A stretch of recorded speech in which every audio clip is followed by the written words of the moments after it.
feels like a whole new Paimon after those 2 days in the hot springs. The Abyss kinda threw a wrench in our relaxation, though. Still, spending time here really has felt like a vacation. The Kaholosaurs are so nice and so fun to play with. Their bellies are super bouncy. Oh, and Atea's snacks were so delicious. She gave Paimon some for the road just this morning, actually. Yelling at some kids who got caught throwing stones in the hot springs, so not much has changed since we first met her. Hey, you guys. Sleep well last night? Yep, this area is so nice. Glad you like it. I was thinking of taking you guys out to do some sea fishing. Later tonight, we can eat whatever we catch. Fresh fish is absolutely delicious right off the grill. Hey, Mualani! Yeah? What do you need? The team sent out to fight in the Night Warden Wars has returned. And Kachina? Is she back as well? Kachina fell in battle. But don't worry, the team was victorious, so the Rite of Resurrection will be held in the stadium soon.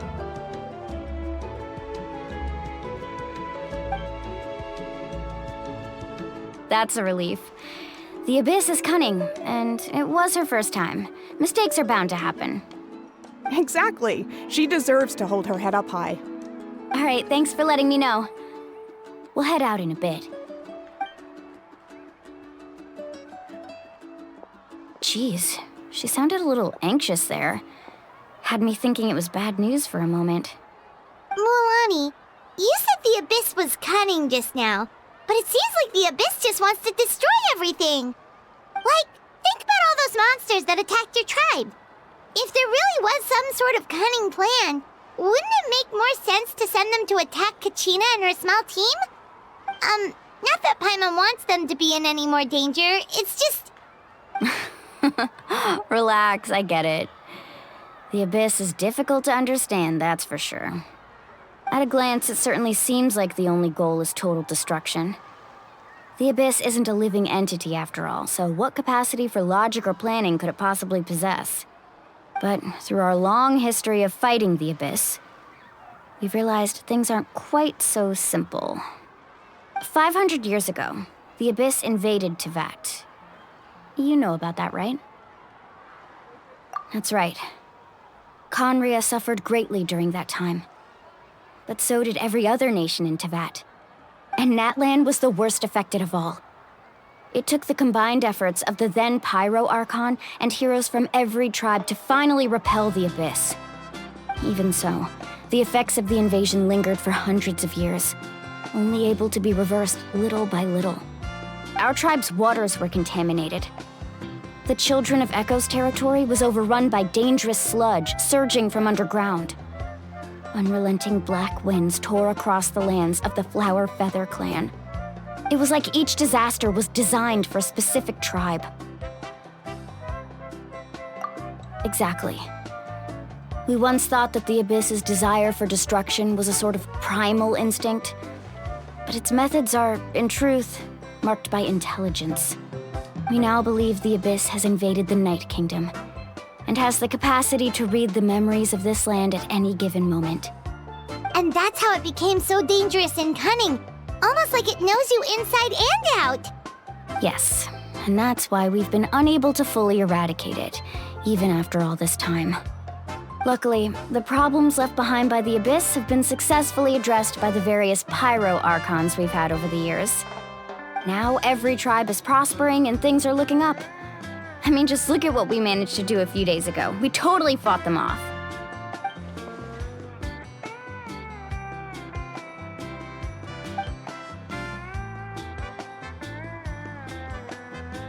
You must have had to sacrifice a lot to get to this point. Every battle, every sacrifice is in pursuit of a future where we get to stop fighting. Responsibility, duty, unavoidable burden. Everyone in Natlan views the war differently. But I believe we will be rid of the Abyss one day, and the efforts of all who fought against them will become a story for the ages. To think that my name could survive in ballads passed down to future generations, it's kind of romantic. Everyone has something that drives them forward, you know?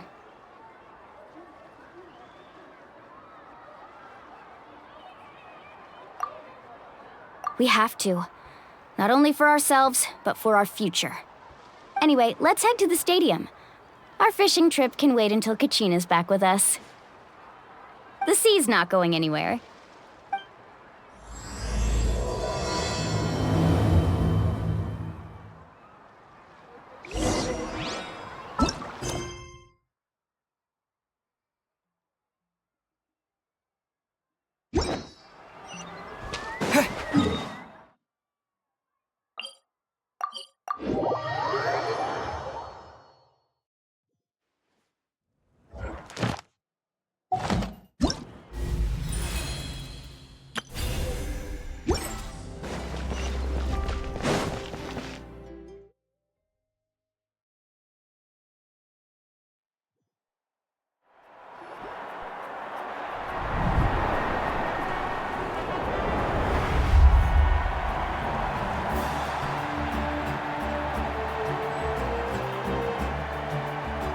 Whoa, this place is packed already! Of course. No one's gonna miss out on the chance to welcome our heroes back from battle. It's their moment of glory. Kachina's gonna be so flustered. She's never had this many eyes on her before.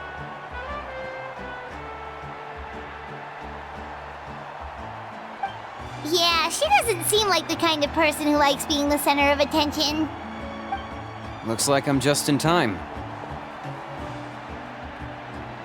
Kenich, you're here! Yeah, a commission ran longer than expected, but I made it. I heard about the incident with your tribe, Mualani. Is everyone all right? Yeah, it's all taken care of. Our new friend here's got some tricks up his sleeve, by the way. He's just as strong as Kachina made him out to be. Hey, look! Is it about to start? That's right. Someone will come out and recite a eulogy, and then we'll sing the Ode of Resurrection together. Come on, let's find a spot with a good view. When the singing starts, just follow my lead and you'll be fine. Let's go somewhere higher up so Kachina can spot us.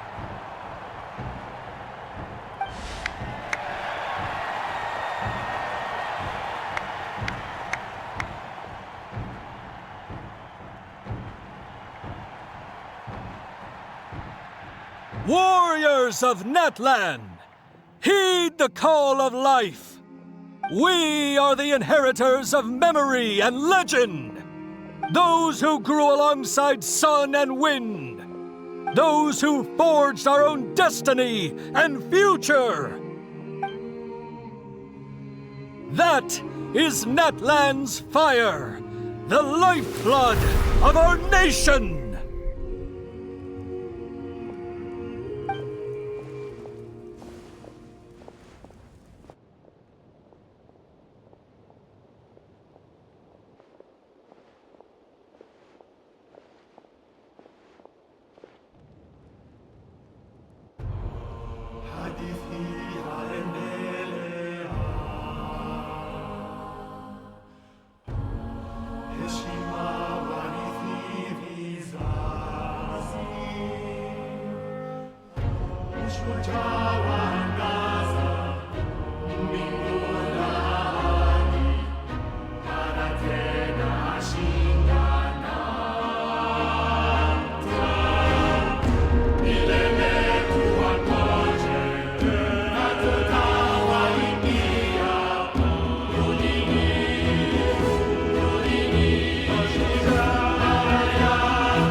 I could not find Kachina within the Night Kingdom, or locate her ancient name. What? What does that even mean? Usually once the ode is complete, the Pyro Archon and resurrected person will emerge from the flames. But something went wrong. What's going on? This has never happened before. Well, I think it's pretty obvious. Clearly, the team sent to fight the Abyss didn't win after all. Think about it. The Ode rekindles all victors. We've witnessed it countless times. Since the Archon couldn't find Kachina in the Night Kingdom, that must mean there's more to this victory than meets the eye. Hey! You just haven't gotten over the fact that Kachina beat you in the pilgrimage! Pathetic. The both of you. Your wild guesses are misplaced. We completed our mission. Maybe you did, but who's to say whether that little girl even contributed at all? Maybe she got scared and ran off. Why would the YAB recognize someone like her, even if she was on the winning team? How dare you insult a hero of Natlan like that?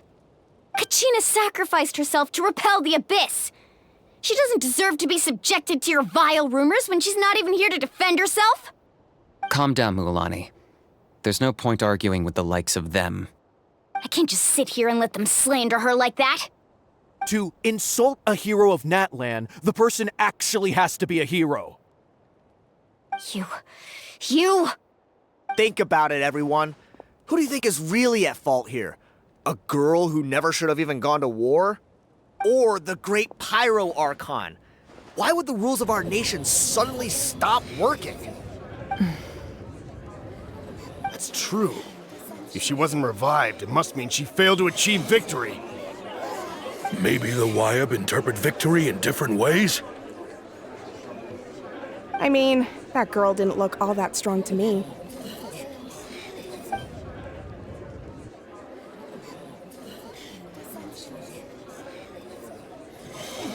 Kachina wouldn't have run! That's not like her at all! No, she's been waiting for this moment for too long. No matter how daunting the situation, no matter how scared she might feel, she's always the first person to stand up and face it head on. We don't even know what happened, so don't you dare try to use this as an excuse to vent your anger or slander her reputation. Fine. We'll find out what happens soon enough. Then, we'll see who truly deserves glory. That's enough. There is no doubt about today's victory, or Kachina's part in it. She is a hero worthy of our admiration and celebration. However, the failure of today's ceremony is undeniable. Kachina has not been rekindled, and I offer you all my deepest apologies as I continue to investigate this matter. To prevent further casualties, I have decided to suspend the pilgrimage until this matter is resolved. What? No one is all-knowing. No one is infallible, not even myself. But doubt is a means by which we seek the truth, not a weapon we wield against others. I didn't mean it that way, Archon. If there are things you wish to clarify, then ask me directly. Doubt my answer if you wish, but now's your chance. You have concerns? State them. No, of course not. Even though I have said nothing to change your mind, then it would seem the truth never mattered to you at all. That guy doesn't even have the courage to answer the Pyro Archon's question. So much for all that glory talk earlier. I have a question, Archon. My friend Kachina. Do you have any idea where she is? It's extremely important to me.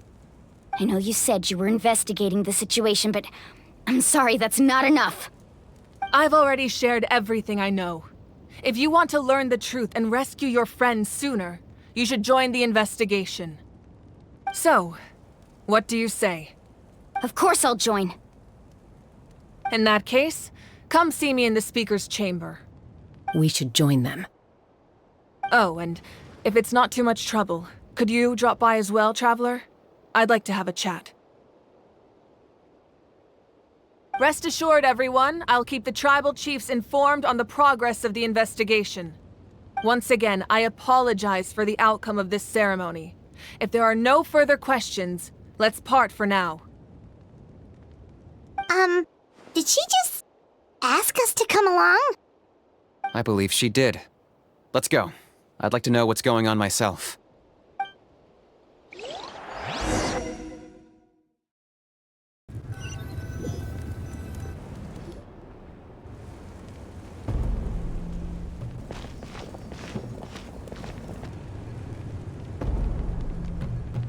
The situation is urgent, so I'll get straight to the point. Kachina is undoubtedly a hero of Natlan, and I'm deeply sorry this happened to her. There's been unrest in the Night Kingdom, but I don't know what's causing it.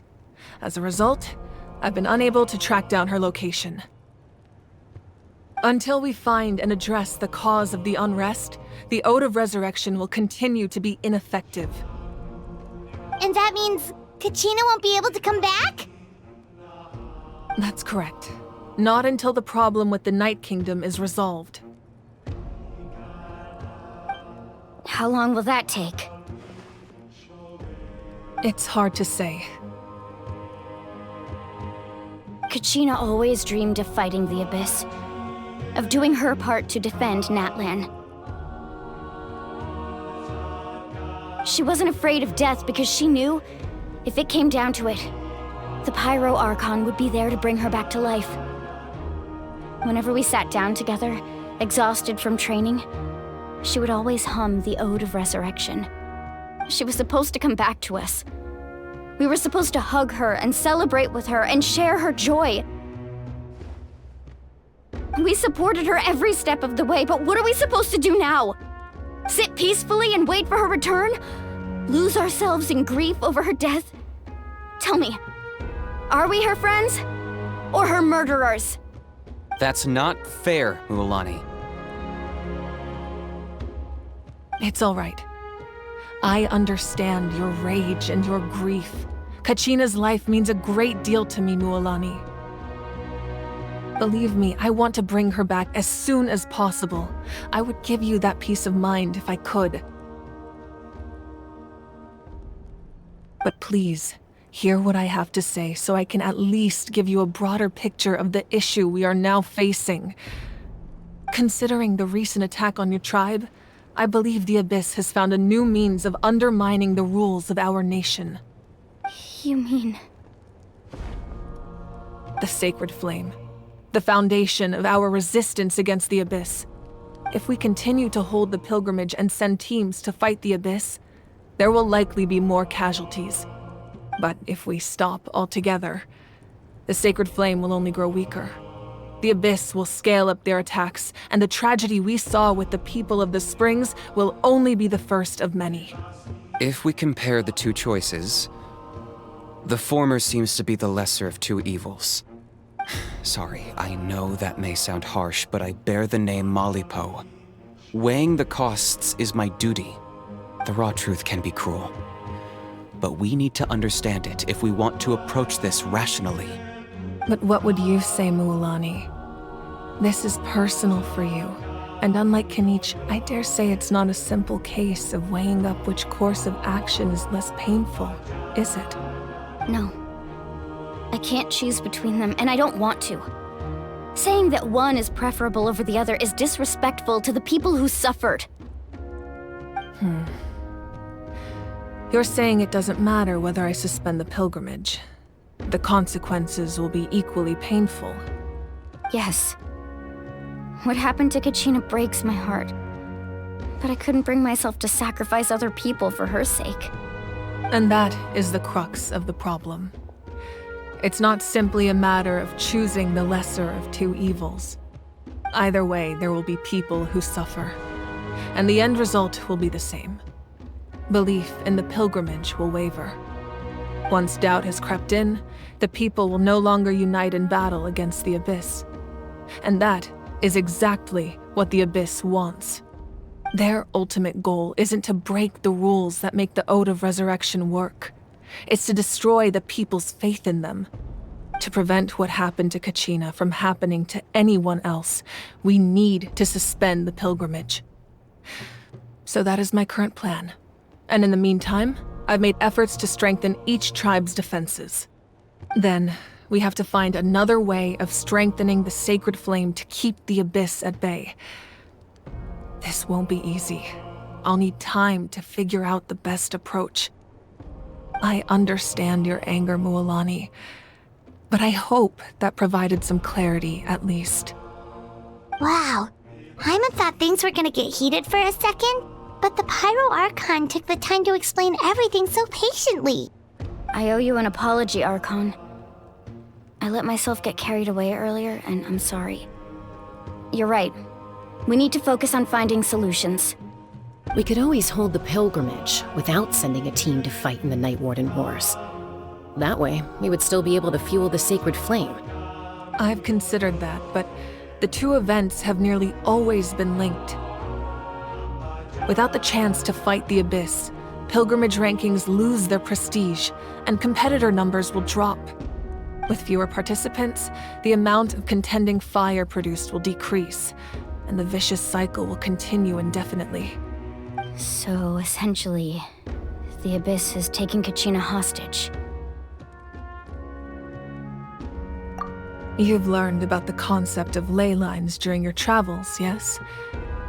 The Night Kingdom is something similar. Staying there for a short period of time shouldn't have an effect on the person. But with the Abyss in the picture, it's a different story.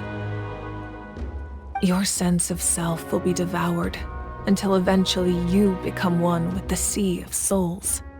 Imagine pouring a cup of water into a rushing river. You can try to scoop up another cup, but there's no chance it will be the same water you had before. I won't sugarcoat it. That is the danger Kachina is currently facing. Just like you said, Archon. Both of these problems need to be addressed.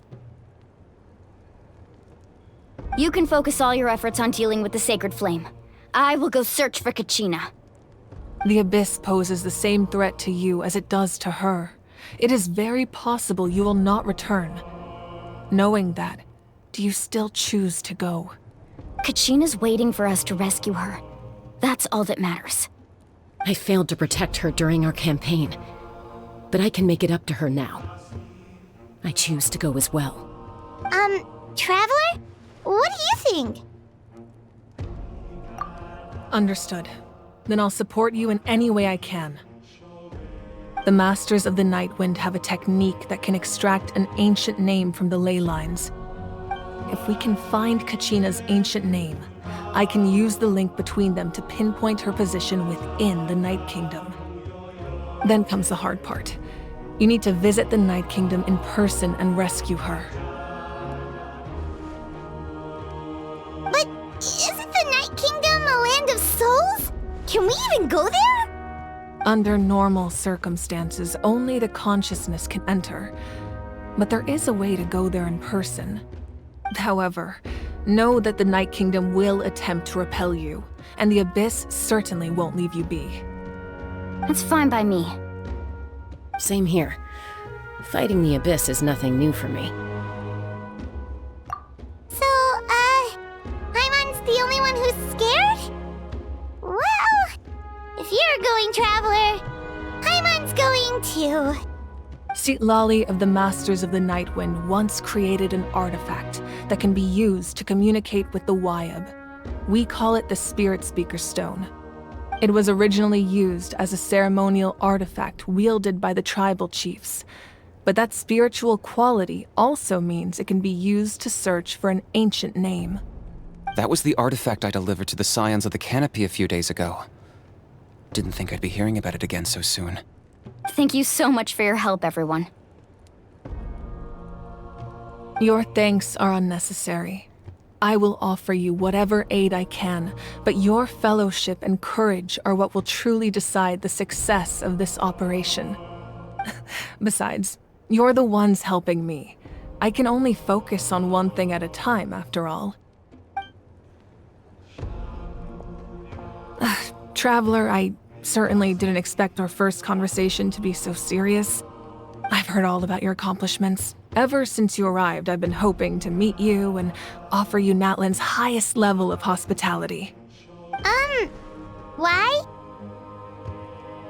Why? Is that not what happened in the other nations you visited? Yeah, things were pretty complicated at the start. And, in the middle. But our reputation's solid nowadays. That's more like it. After all, I've heard you're someone who transcends fate. Perhaps even more than you can imagine. But we can talk about that some other time. Ideally, this would be the perfect night for a drink and some musical ambiance. But there are important things to be done. Oh, I almost forgot. Atea was wounded in the fight against the Abyss. She wanted us to give this to you. It embodies fond memories and my strength of will. That's what she asked us to tell you. She said you'd know what that means. I didn't think this day would come so soon. The flames of her life force. I can feel them flowing within the talisman. If things were different, the two of us could have enjoyed the hot springs together while she gave this to me in person. We're supposed to be hot spring buddies after all.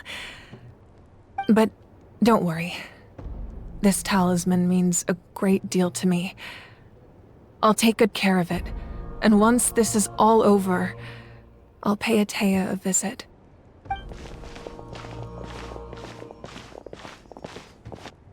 You said you didn't want to jeopardize the production of Contending Fire. But that's not at all why you decided to suspend the pilgrimage, is it? You're right. Even now, the production of Contending Fire is far from sufficient. The gradual corrosion caused by the Abyss has resulted in a massive shortage of pyro energy, and we're currently at the breaking point.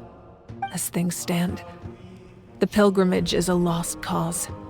Suspending it allows us to save our strength to defend the tribes. The Abyss has brought catastrophe to Natlan, and Kachina's disappearance in the Night Kingdom is a direct consequence of that. We can't let the general public know that. No.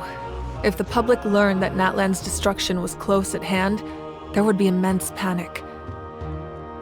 But if I said nothing at all, they would have continued to question the integrity of Natlan's heroes. Another simple choice.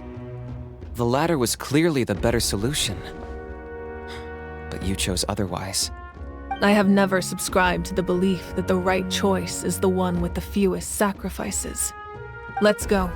There's still a way for the sacred flame to last a little longer. You mean? Yes. Come with me.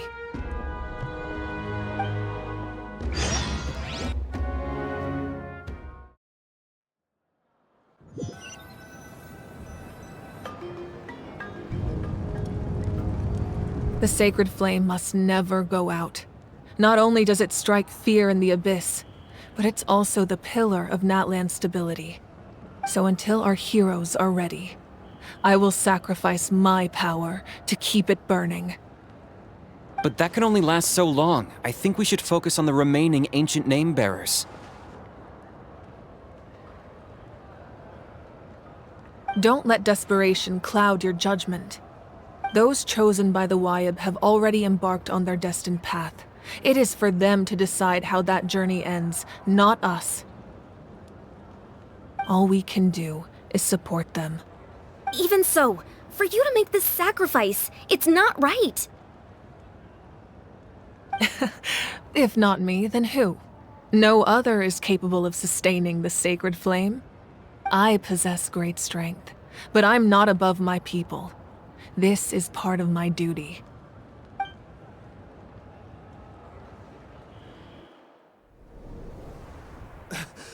Archon! It's the Fatui!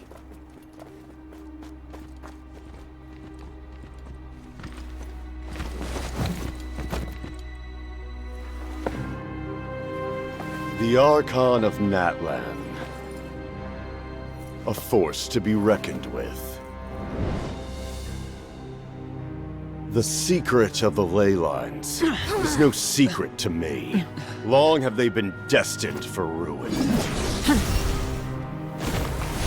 And since the oath made 5 centuries ago remains unfulfilled, what use is the Gnosis in your hands? I don't know what you mean. But it sounds like this is about more than the Tsaritsa. In times of crisis, someone must pick up the mantle of salvation. Your plan has reached an impasse, and now it falls to me to create new rules for Natlan. But before the dawn of a new age, the old must be destroyed.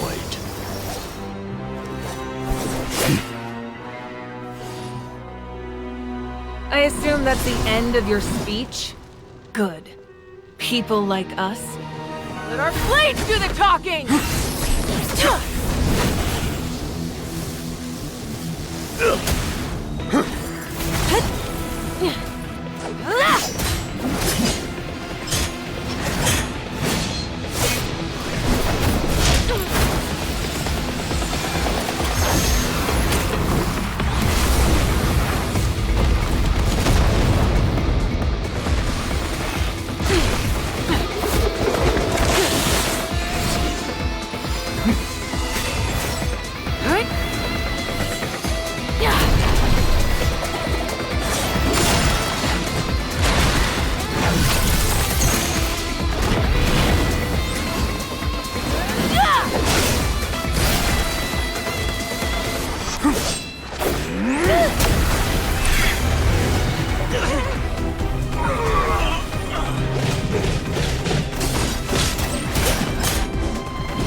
Masters of the Night Wind.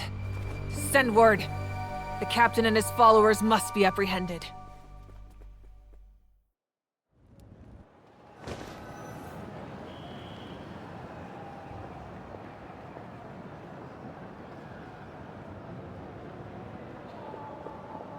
Are you alright, Archon? He was a formidable opponent. Exactly what I would expect from the first of the Fatui Harbingers. I never imagined someone could match you in combat. If the Tsaritsa sent him here, why would he bring up what happened 5 centuries ago? Yeah. And how much does he know about Natlan? The Harbingers are all driven by their own personal goals. The only purpose that unites them is collecting the Gnosis. But I'm sure the captain has his own reasons for being here as well. Whatever his motive, we should shift our focus to the Fatui. If they attack again, and we're not prepared, we're done for. No, we're running out of time. The wound I inflicted should hold him back and weaken him for the time being. Besides, I'm sure you noticed, the power that came to his rescue just now came from the Masters of the Night Wind. In other words, there are traitors among us. Not necessarily. This could prove to be a very valuable turn of events. When we exchanged final blows, I sensed an unusual presence within him. I'll need to investigate further. Kanich, go to the Masters of the Night Wind and look into who could have aided the captain. Speak to Lali. She should know. Of course, I'll head out right now. Do you still intend to Yes, but fear not.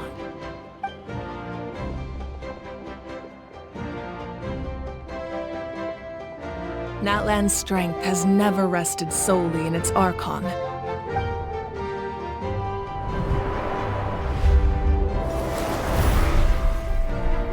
Together we foresaw the only path that leads to our nation's future. We must trust in that vision now.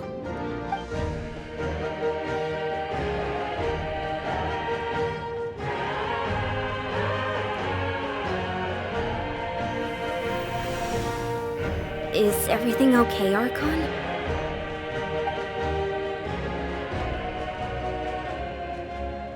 Completely fine. Just lamenting the fact that I never got a picture when I could still turn my hair into flames. Too late now. I just hope the others have a safe journey.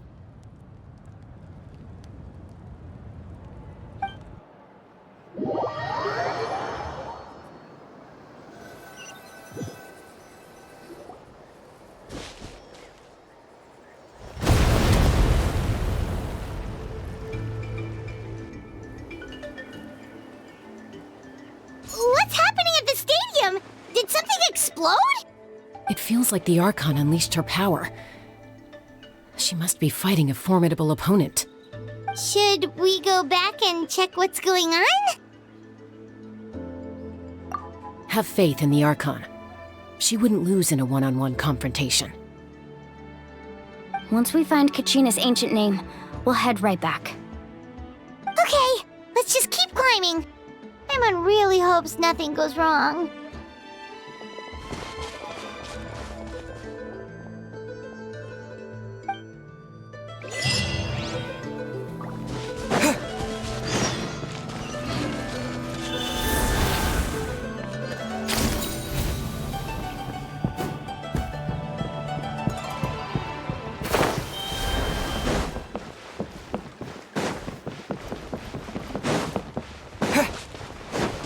What can you tell us about the scions of the canopy?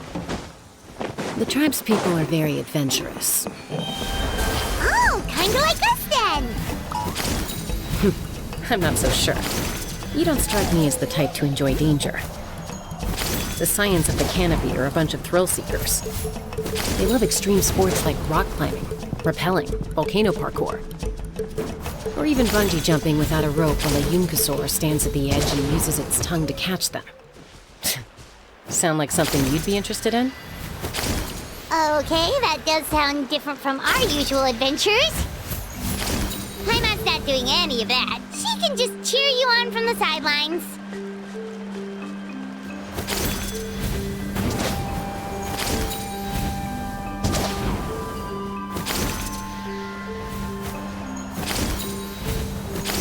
That's Wyna, the tribal chief. Let's head over to him.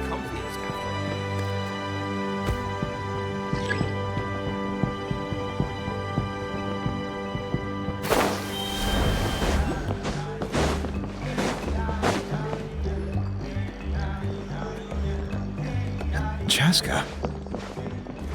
Nice to see you again, Wyna. I'm afraid we don't have time for pleasantries, so I'll get right to it. We're here for the Spirit Speaker Stone. Whoa, hold on a second. At least tell me why you need it first. My friend Kachina is trapped within the Night Kingdom. We need the stone to find her ancient name and rescue her. Rescue her? From the Night Kingdom? That's right. I'm sorry, but someone needs to tell you what you don't want to hear. Going there, a mature warrior would never make such a foolish decision.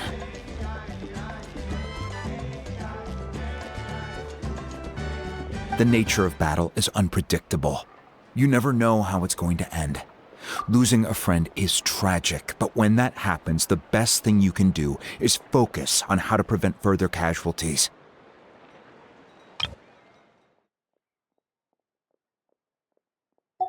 I appreciate what you're trying to say, Chief Wyna.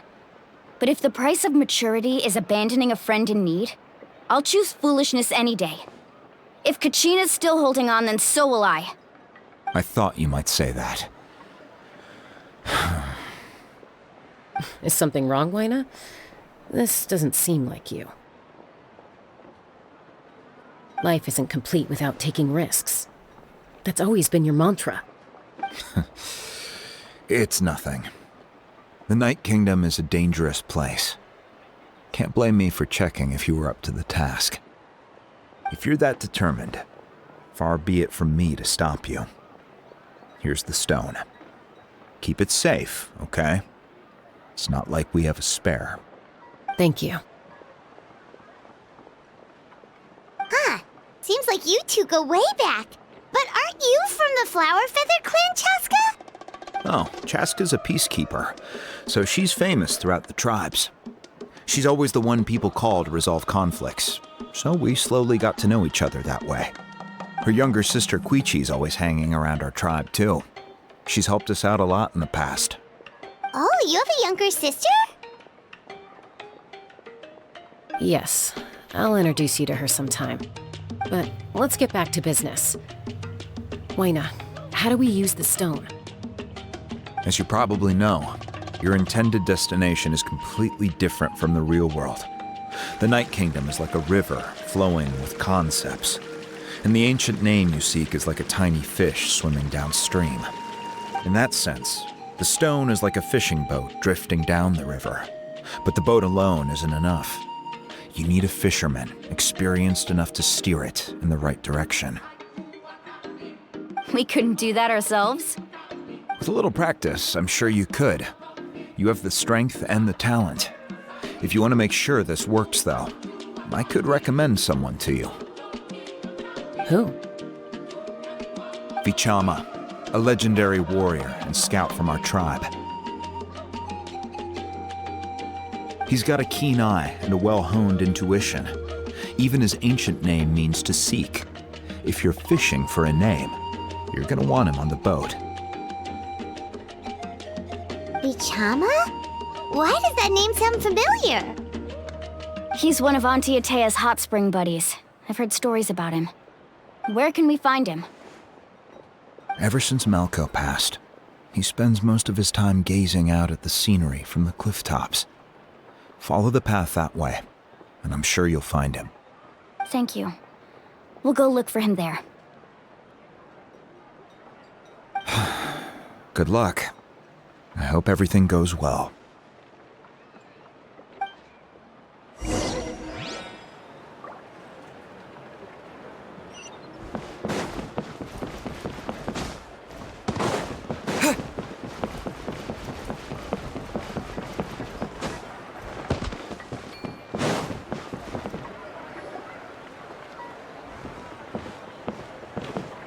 Someone admiring the scenery from the cliff tops. Ah! That must be him! Hello there, are you Vichama? That's me. Did you need something?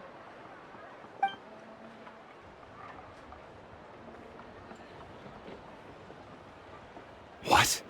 You're saying you can bring someone back from the Night Kingdom? How is that even possible? No, if you really think about it, anything's possible in that kind of place. But that would mean... Are you okay? You don't look so good. Everything's fine. I'll help you, but I do have a small request. After I help you find Kachina's ancient name, I want to use the stone to look for my friends as well. Your friend? Oh, why not mention someone named Malco? Is that who you're talking about? Yes, but I'd rather not get into it if it's all the same to you. That's not a problem. We agree to your request. Yeah. Since you're helping us find Kachina's ancient name, it's only right that we return the favor. Then we're agreed. Can I have a look at the stone?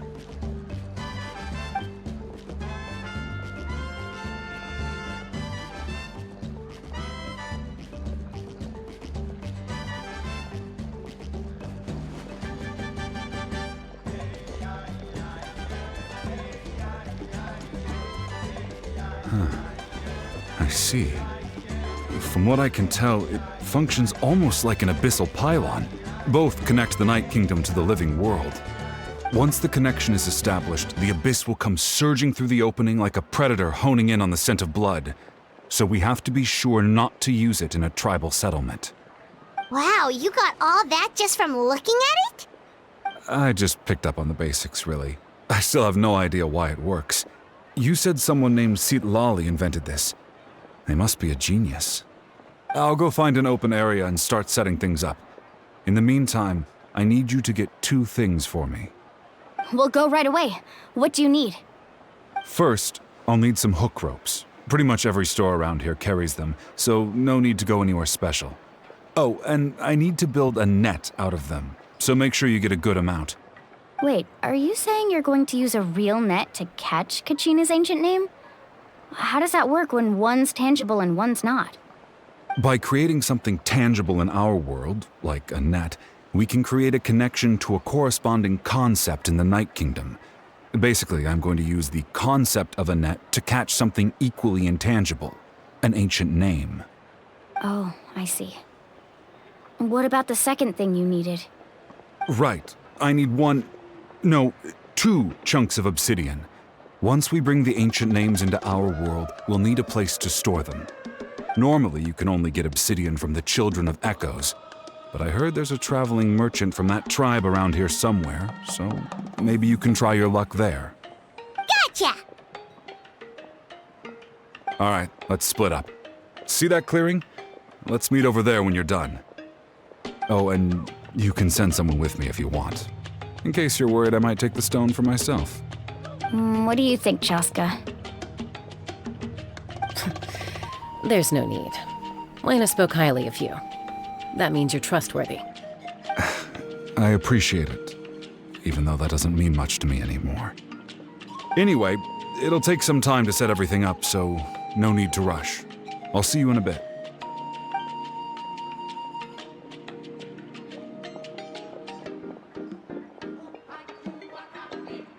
What an odd guy. He seems so defeated, but also really invested in the stone at the same time. I don't have any more insight than you, Paimon. Let's just focus on the preparations for now. Hang on, Kachina. We're coming for you.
Hello.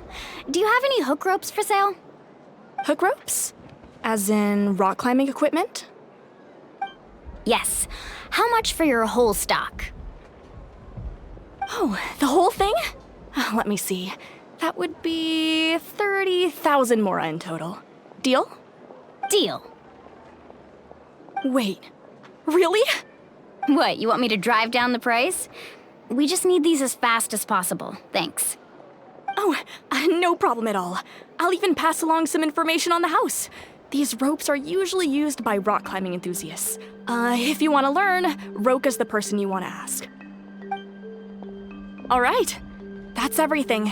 Here you go. Now we need the obsidian. Let's go talk to the traveling merchant Bichama mentioned. Anything else I can get you?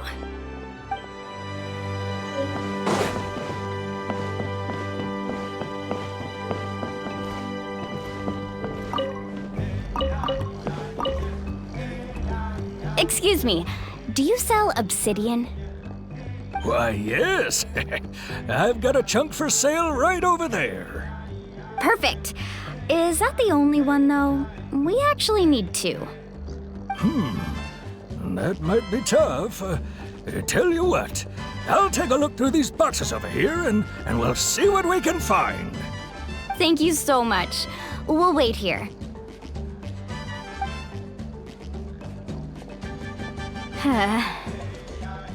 Relax.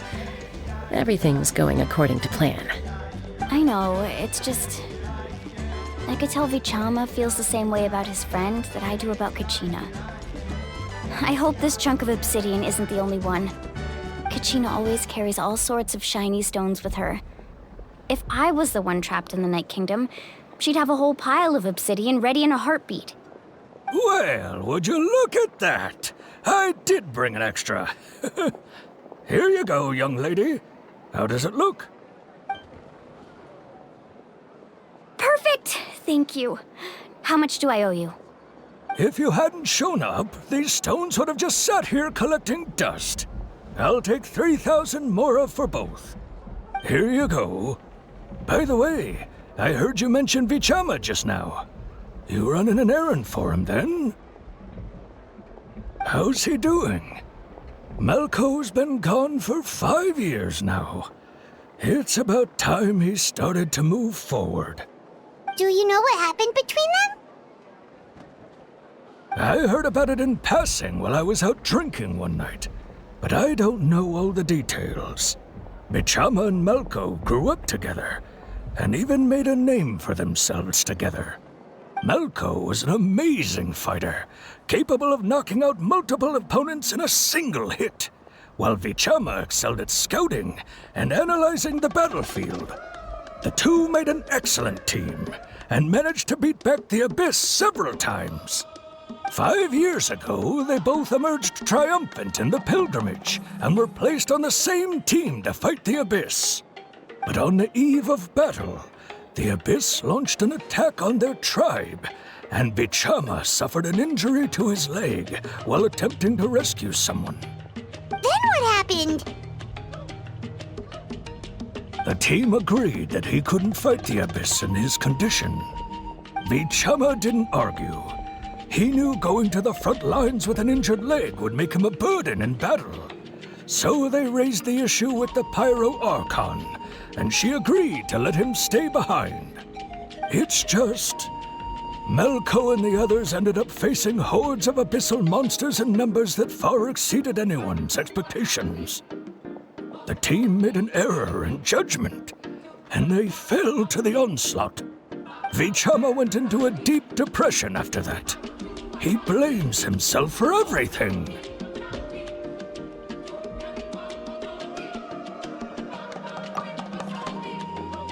Oh, you're not wrong. But it's possible he chooses to blame himself.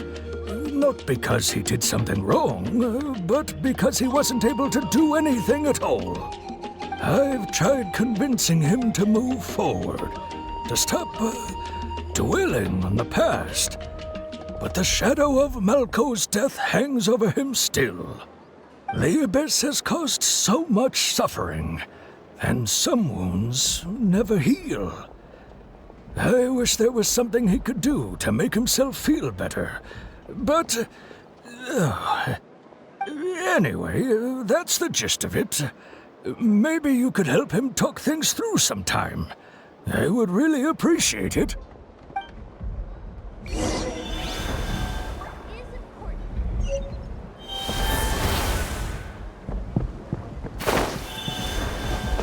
I hope Vichama can move past this whole thing soon.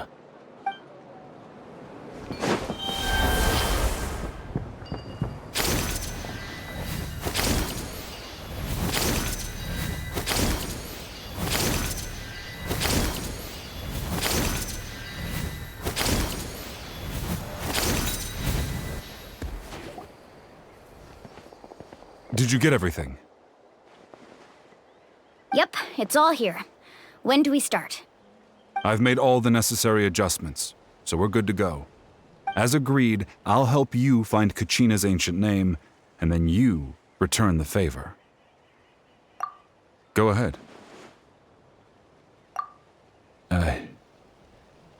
Yes. After Malco fell, I scoured the battlefield to see what happened. It turned out he wasn't bested by some impossibly powerful foe. He was dragged to his grave by the sheer number of enemies. If I had been there, I would have been able to sense the danger. I could have warned them not to advance. I've always blamed myself for what happened. But when you told me about Kachina, I realized there's a chance Malco might also be alive, fighting for survival in the Night Kingdom. But that happened several years ago, right? The Pyro Archon said all life within the Night Kingdom eventually becomes one with the Sea of Souls. There might not be much hope, but I still have to try. Malco and I promised each other, even if we never managed to root out the Abyss for good, we would fight together until the end. All right, let's get to it. I'll start searching for the conceptualized version of Kachina's ancient name. If you see any fragments scattered around the area, please collect them.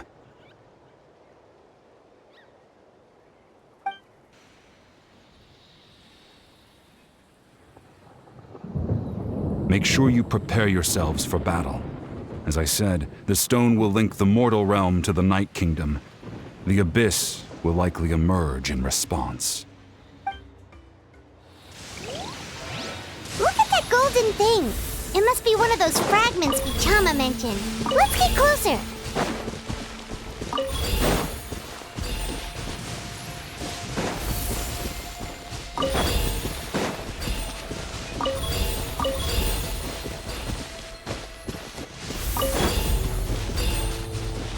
Whoa! Monsters incoming! Watch out, everyone!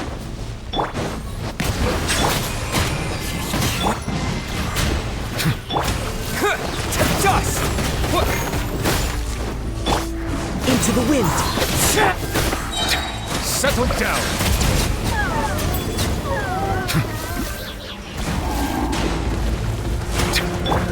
The wind knows me. The tides beckon.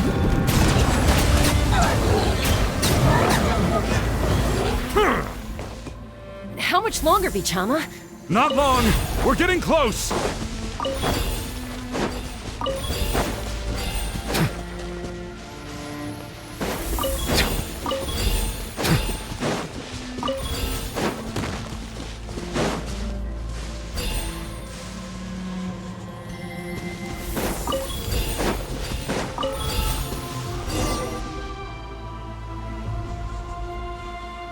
Vichama!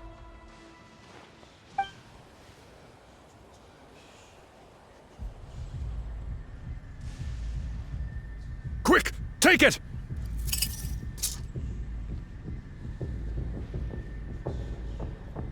I found Kachina's ancient name. Hang in there, Malco. Just a little longer. Something's not right. The power of the Abyss is getting stronger. The Abyss is corroding his body. Vichama, you can't keep going. You'll die. I should have died 5 years ago. I just need a little more time. Please, I'm almost there. Thank you.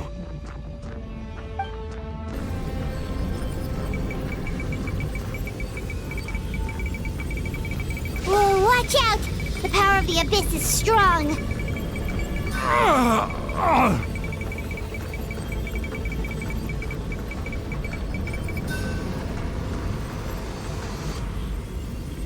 This power. Hanging in there? Malco. No! Why can't I find him? Why? We can't wait any longer. Pull him away from the stone, Mualani. I already tried, but the power of the Abyss has him in a chokehold. It's like he's tied to the stone with an invisible rope. In that case, we have no choice. I'm sorry, Sea Lolly. Get back! Chaska, wait!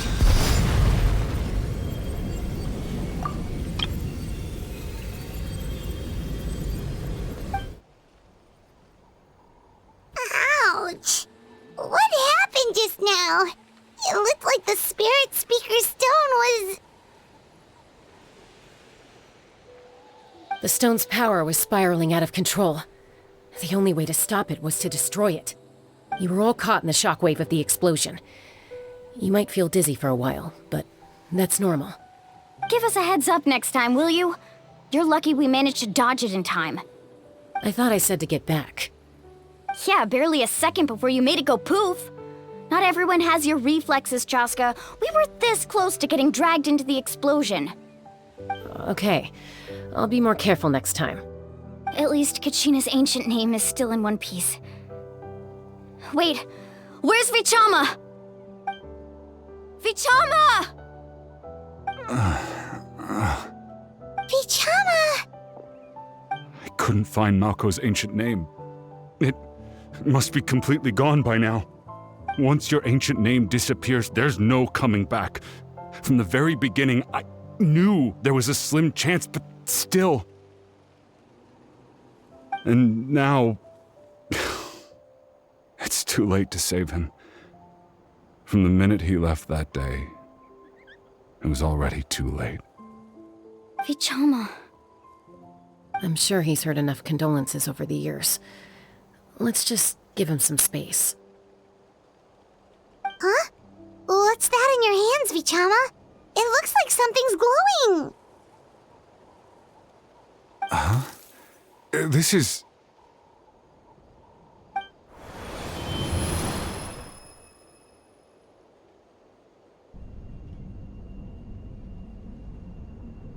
Hey, Malko. Got any strength left? Not enough to swing a sword, but to say a few last words? Sure. Too bad. No one will get to hear them. I never thought I'd actually die on this mission. Not that I'm afraid to die. It's just... hard. Thinking about my mom's face when she hears the news. Guess I have something to be thankful for then. My parents died a long time ago. They won't have to mourn me.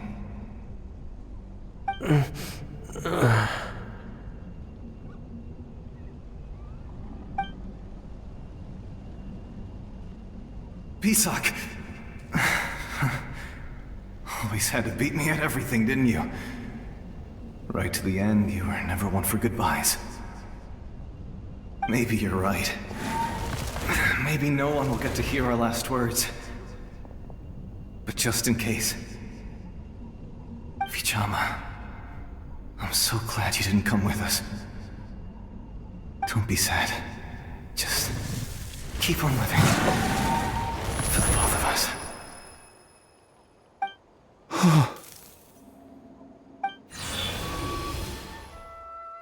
Was that a memory? Seems like we were able to salvage something after all.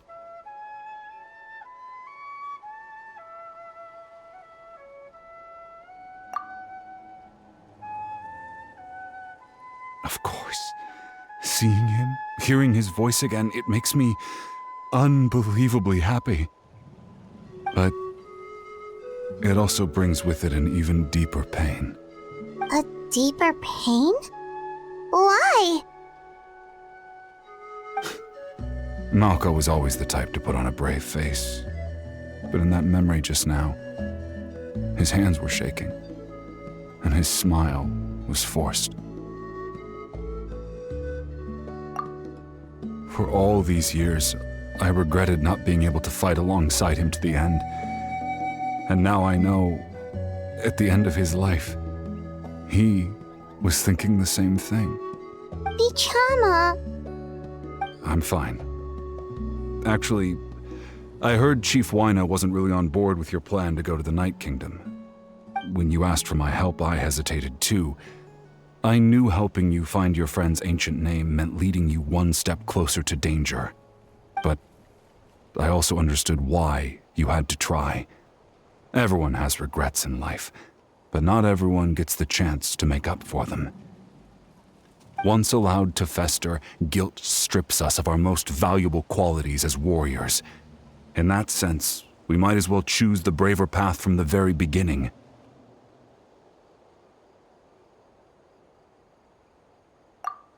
If I could do it all over again, I would have followed Malco to the front lines no matter what. Even with an injured leg, there were still things I could have done. That way, even if the outcome stayed the same, I still would have fought alongside him to the end. There are critical junctures in life, and if you don't seize the chance to act, there's no going back. That's something I had to learn in hindsight. But you're still at the crossroads of your journey, so I hope you can walk away without regrets.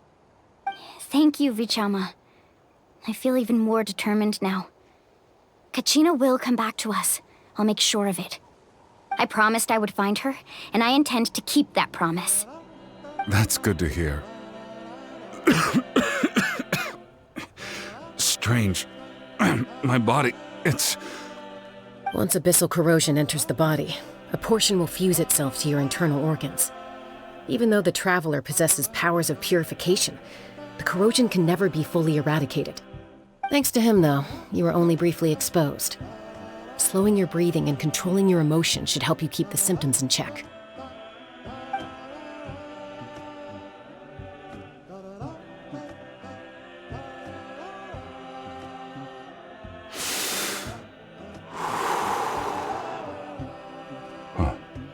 That does make me feel better.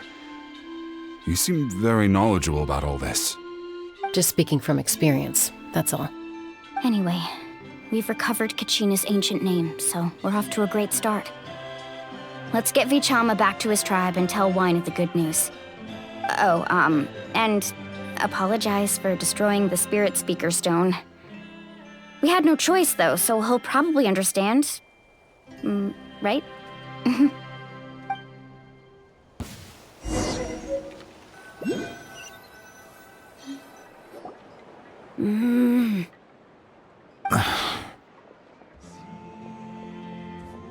Koichi, are you really gonna just stand there like that? I don't know what you want from me. I think you know exactly what I'm trying to say, Uncle Wina. I can hear it in your voice. Honestly, it's just one thing after another with you two. They're back. Koichi? What are you doing here? Don't play dumb with your own sister. You know exactly why I'm here.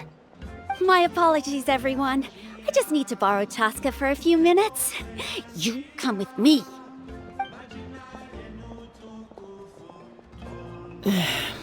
I'll be just a moment. Who is that? Koichi, Chaska's younger sister. Although the two aren't actually related by blood, it's kind of a long story. It's not really my story to tell, but I guess it's not a secret. You see, Chaska was actually raised by cuckoo sores.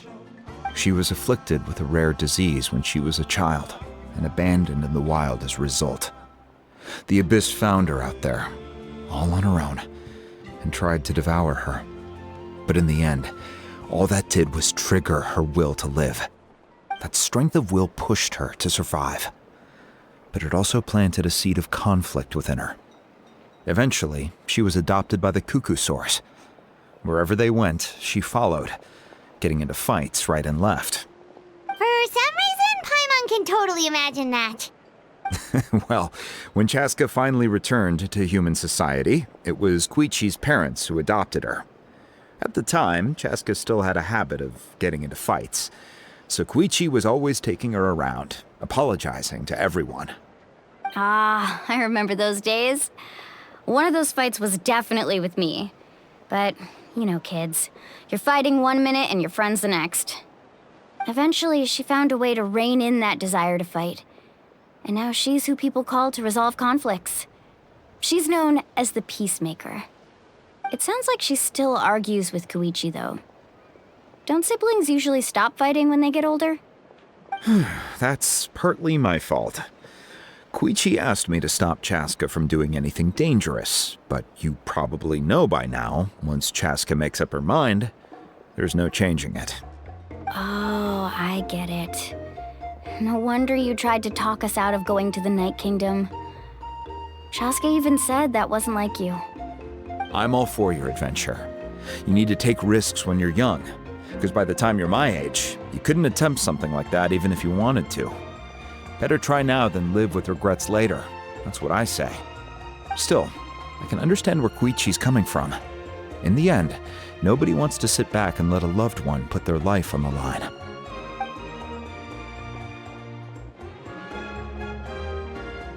All right, it's just the two of us now. You have 1 minute to explain yourself. I don't have anything to say. You don't have to approve, but you should know I only do what's necessary. That attitude is exactly the problem. It's like you don't care. You try to sneak off to the Night Kingdom behind my back and then play it down as if it's just a trip abroad. Well, technically I am going abroad, right? Again with the excuses!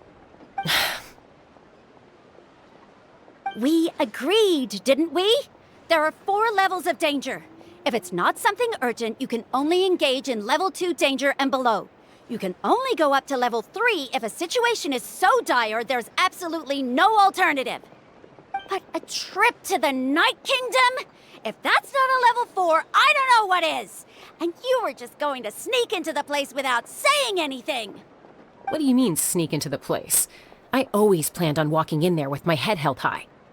You bought off Uncle Wina, didn't you? He promised me he'd stop you from doing anything dangerous. Oh, it's like he didn't even try. You feel like he went back on his word. What if I told you my mind was made up, and there was nothing he could have done? Not even by force. Oh, I knew it! So he did try to say something, but you didn't listen. This is important. If you were in my shoes, you'd make the same decision. You don't know that? I'm a doctor, and I handle logistics. If you're going to waltz into a dangerous situation where you could lose control at any moment, it's my duty to say something. All right, whatever. Anything else? What do you mean, anything else? Why don't you reflect on what you've done and promise me you'll stay put? Time out. Is this one of our normal arguments or a serious one? Chaska, does it sound like I'm joking? Then, you need to know something. What happened to Kachina was partially my fault. I can't leave her there to die. That's not who I am. But the person you become when you lose control, that's also not who you are. That's a different issue. You said it yourself. A person is only as good as their morals. If I want to live in Natlan, I need to display qualities that make me worthy of this nation. I've also told you that managing your condition is equally important. Sometimes you have to make sacrifices. All right, let's stop this here. If we keep going, I might actually have to get serious. And I think Wina prefers his roof attached to his house. Is that a threat? That sounds like a threat to me. Koichi! Younger sisters are supposed to listen to their elders. So, you're really going to go, no matter what I say?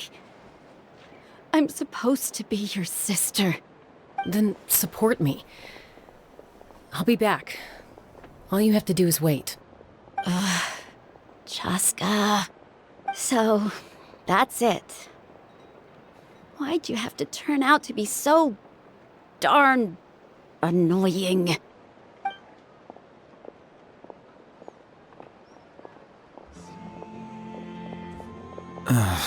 You two are something else. Something you wanted to say? I know you aren't related by blood, but you two sure are similar. Really? You know, I said that very thing to Koichi not too long ago, and she reacted the exact same way, down to the very tone of voice. It's not my place to get involved, but I will say this. Try to spend a little more time with your sister. You're tough kids. That doesn't mean you have to go it alone. Thank you. Anytime. All right. If you're done with the Spirit Speaker Stone, you might as well hand it over. According to Kinich, It's an important ceremonial artifact, so it'd be safer to keep it with me. About that. If only Tone Deaf Bard was here, he could have repaired it just like the Holy Liar. It might be in a few more pieces than you remember. Huh?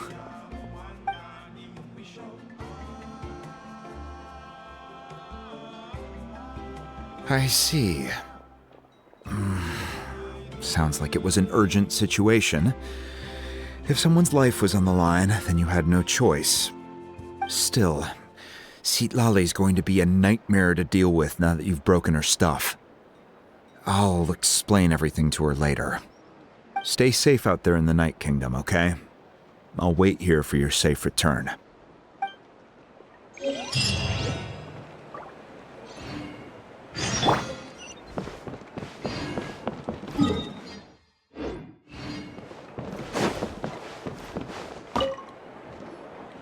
Try not to worry your families too much.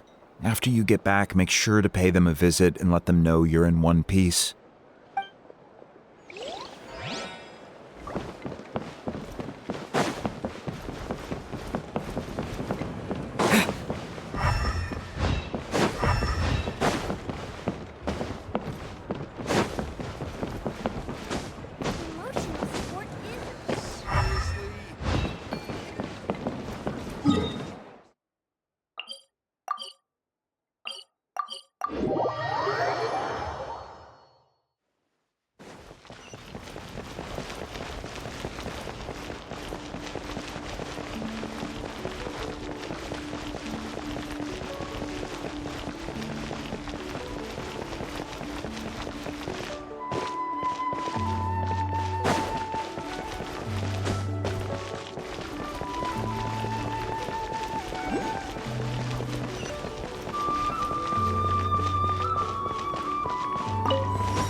We're back! We found Kachina's ancient name, too!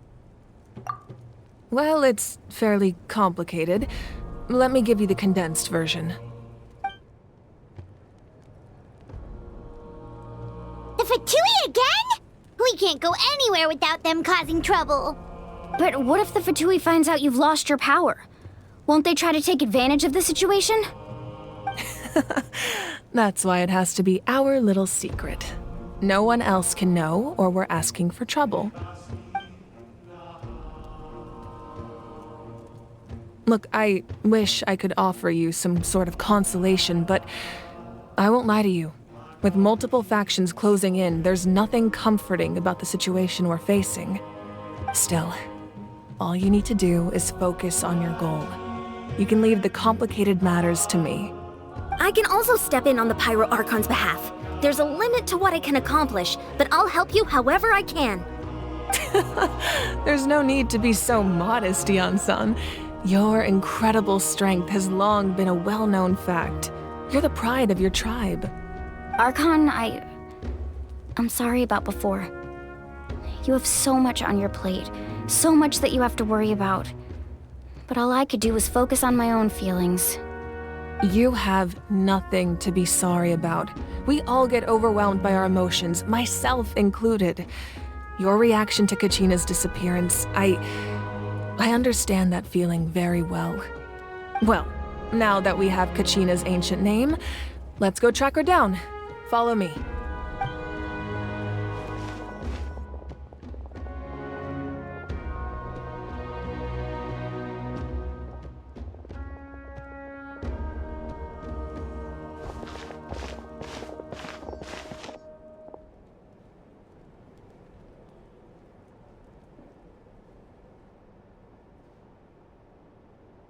What is this place? Hey, isn't that Atea's talisman? Good eye. This is where I store all the various mementos I've collected. Whoa. I've never seen this place before. There's so many things in here. It looks like there are items from every tribe. Collecting them must have taken a lot of effort. I suppose you could think of it as a hobby of sorts. In Natlan, everyone grows up listening to the stories of heroes, and physical items do a far better job of preserving those stories than our own memory. Now, I still have some preparations to make for the ceremony, so feel free to take a look around in the meantime. If you're curious about an item, I'm more than willing to tell you about its origins. All right, we'll have a look.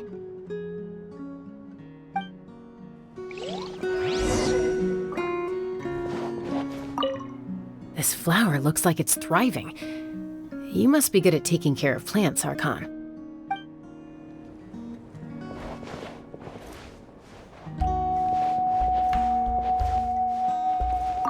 This fishing basket looks familiar.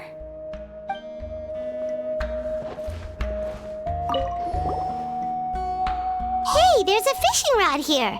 It must have belonged to the people of the springs. That's right. It belongs to a legendary fisherman named Matavaru. I have his entire set of fishing equipment, actually. He and I met in a tavern. He told me about a particular kind of giant fish and his meticulous plan to catch it. In his eyes, I saw a hunger and a strong fighting spirit. To him, the sea was the battlefield upon which he staked his honor. So, did he do it? The next time I saw him, he was covered in scars. It turned out the fish he sought had been corroded by the abyss. He managed to kill the fish, but sustained a serious injury in the process, which meant he could never go deep-sea fishing again. Can a fisherman claim victory if he fails to bring back his catch? That's what he asked me in the end. Well, Paimon thinks he won. That was my answer as well. The experience was far more valuable than the prize itself. In the end, he didn't want his tools to go to waste, so he gave them to me. Wait, that means you also know how to fish. Maybe we can go head-to-head sometime.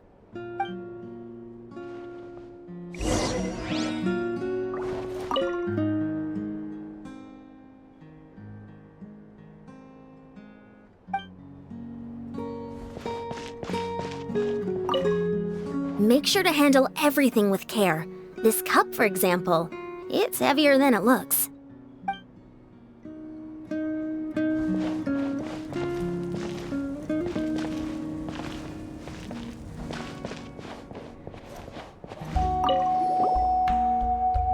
Whoa, that belt is bigger than Paimon's head! The Collective of Plenty are known for their bodybuilding competitions and contests of strength. This belt is a symbol of great honor within the tribe. The association with strength might also have been the reason the original belt was extremely heavy. It was difficult for even 2 people to lift. And even if a warrior had the strength to put it on, wearing it for any length of time would still leave them gasping for breath. Sounds like it. So the owner of the original belt, Kitera, commissioned a craftsman to make a copy identical in appearance but far lighter in weight. That is the belt you see before you. He would often wear this version when training in order to protect his waist. Or he made a lighter version so he could wear it all the time and show it off.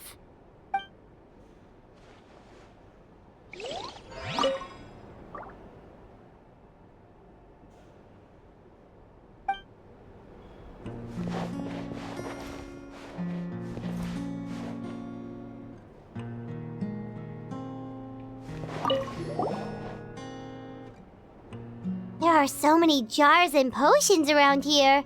Do they have anything to do with alchemy? No, those belong to the Masters of the Nightwind. They're ceremonial tools used to amplify the ability to communicate with the Night Kingdom and the Wyab. Yamaya is an expert in this field, and she taught me a lot.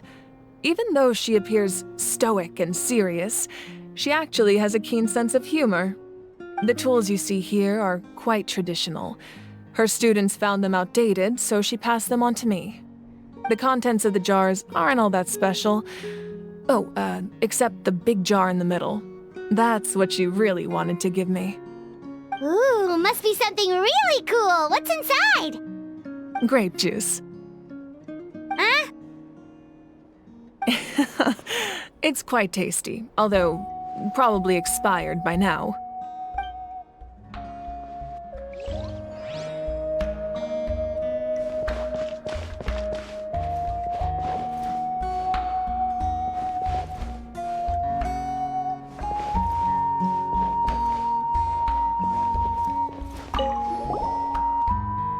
This is Atea's talisman. I'm sure you're familiar with this one already. Atea was rarely ever without it. The talisman brought her a lot of luck in battle.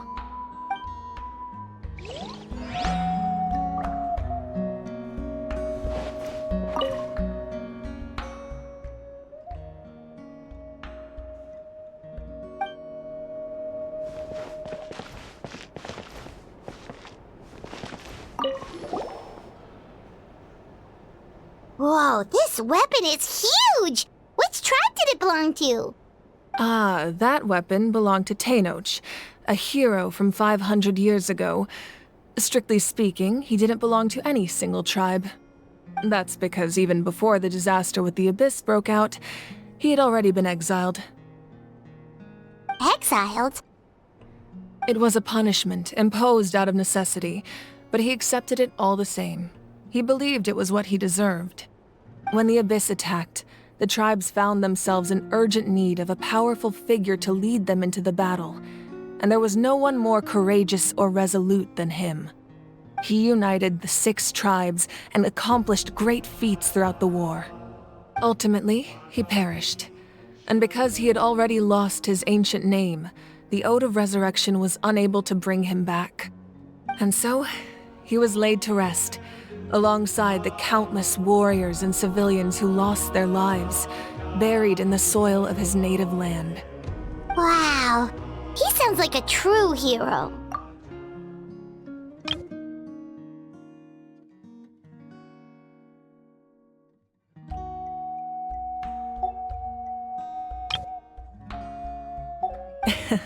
Indeed, even now his story is told throughout the land.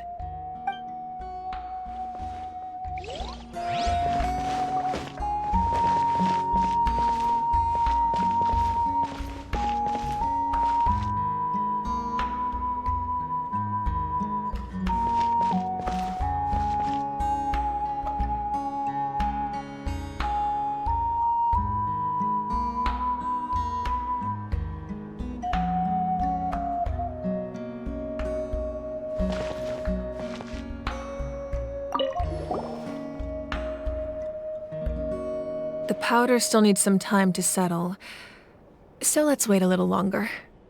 Well, what do you think of my collection? Do you feel like you have a better understanding of Natlan's culture now? Yeah, if each item represents a different story, seems like Natlan's really been through a lot. Does every item hold a special memory, just like Atea's talisman? That's right. The items in my collection actually serve a similar purpose to the ancient names passed down among the tribes. They demonstrate the true shape of time. The shape of time? Most people perceive time as a linear concept, almost like a straight line that can only move forward. We cannot change the past or predict the future. But there's also a different theory, one that I believe to be closer to the truth. Namely, that the past, present, and future all exist at once. At once? Paimon's not sure she understands. Let's say your journey ended right now. Thinking back on your experience in each nation, which one would you say was the most important? Exactly. Even at the end of your journey, the things you experienced along the way don't cease to exist. They become part of who you are. Take out a portion of that journey, and you would likely make very different decisions, and eventually arrive at a very different destination. The future is the same way. It exists even though it has yet to come to pass. We just lack the means to perceive it. Of course, there are those with the power to foresee the future. They simply call it by a different name. Fate. You're quite familiar with that concept, I would imagine. That does kinda make sense. The future hasn't happened, but already exists. Humanity excels at living in the present, but too often we forget the past and neglect the future. While the pilgrimage and the Night Warden Wars lead us to a better future. Only by uniting the people of Natlan across countless eras can we fight back against an enemy as formidable as the Abyss. To come up with such a set of rules, the first Pyro Archon must have possessed a level of insight I can only imagine. That's correct. At first, he was a mortal man with no special power. After he ascended to the Divine Throne, he used it to borrow power from the heavens and establish the rules of Natlan. Namely, a framework through which ordinary people can ascend to Archonhood. By holding the pilgrimage, we're able to determine the strongest among us. And when that person ascends to the Divine Throne, their inner flame will awaken. In addition, the sacred flame will grant them significant knowledge and memory of this land. After all, that's how I came to know everything I just told you. So, it all comes down to the power of the Divine Throne and the rules. Wait, is that a family portrait? Yes, that's my mother, father, younger sister, and the little saurians we raised. I turned a piece of my dad's leather armor into a canvas and commissioned a famous artist to paint our likeness. Your sister is so cute! It looks like the two of you are really close. Paimon was having a hard time thinking of an Archon as an ordinary person, but seeing this portrait, it kind of makes sense now. It really doesn't look like there was anything special about you before. Oh, wait, is Paimon allowed to say that? A little late for that question, don't you think? Sorry! Paimon's so sorry! Paimon's mouth works faster than her brain sometimes! It's all right. I'd never get upset over something like that. No matter what others may say, my past is a precious part of my identity. I'm forever proud of the life I used to lead. Becoming the Archon doesn't mean you sever ties with your family. The position just comes with a lot of responsibilities, so it impacts how often you get to see them. My father made the most delicious stew, so my sister would often bring me a large pot of his cooking, and we would sit on a blanket and eat it together. One time, we didn't close the door securely, and the saurians we were raising ran into the room and knocked over the entire pot. My sister immediately burst into tears. The two troublemakers were going for the meat, but when they saw my sister's distress, they froze on the spot.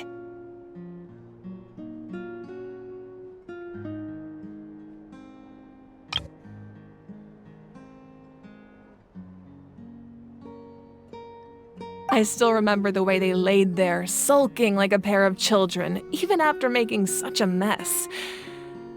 It was frustrating, but in the end, all I could do was comfort my sister and move on. Wow.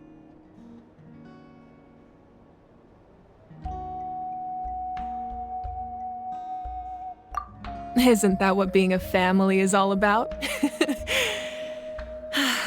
I think about that story a lot, actually. As the Archon, I made a vow to defend this nation, and experiences like that, they remind me exactly what I'm trying to protect. Well, what happened after that? This portrait looks pretty old. Your sister must be all grown up by now, right? I believe she ended up working as an architect and artist. She built many houses and crafted many beautiful works of art. Anyway, that's enough about me. Now that the powder is settled, we can begin. Ian-san, Mulani, Chaska, over here, please. Place the ancient name up there, and then we'll begin.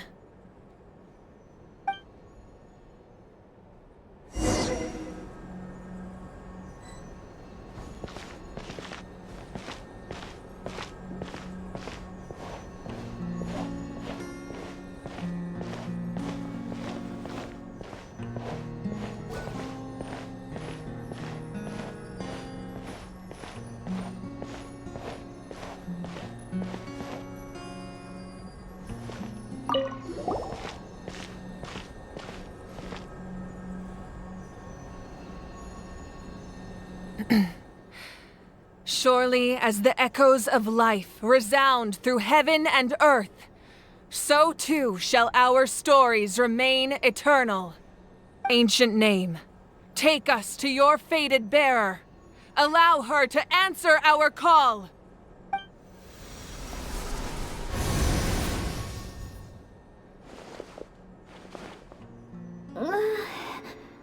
Am I hallucinating again? Kachina, are you okay? Huh? I'm not seeing things, am I? Is the Abyss playing tricks on me again? It's okay, Kachina. It's just us. We're trying to find a way to bring you back. Everyone, you have to listen to me. I've been investigating the Night Kingdom this entire time, and I figured out what's wrong. The Wyab is being affected by the Abyss. I was waiting for the Wyab to send me back, but then this really strong monster came in and it almost killed me.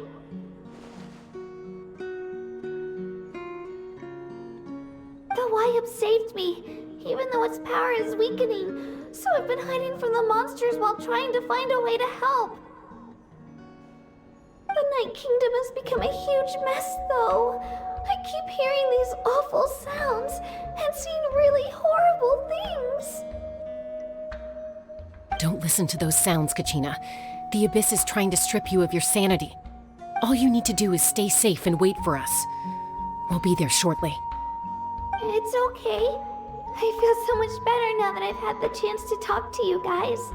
You don't need to worry about me. I've never been strong or special at all, really. So I don't blame anyone for forgetting about me or leaving me behind. Just knowing you care is more than enough. I'll find a way back. You don't have to put yourselves in danger to come rescue me. You're always like this, Kachina. Now's not the time to act tough. We're coming for you, and that's final. I don't know what lies the Abyss has been feeding you, but I'll tell you something right now. Nobody here sees you as a burden. You're a victor of the Night Warden Wars, a hero of Natlan. All you need to do is wait for us to rescue you, and you'll get all the applause and recognition you deserve.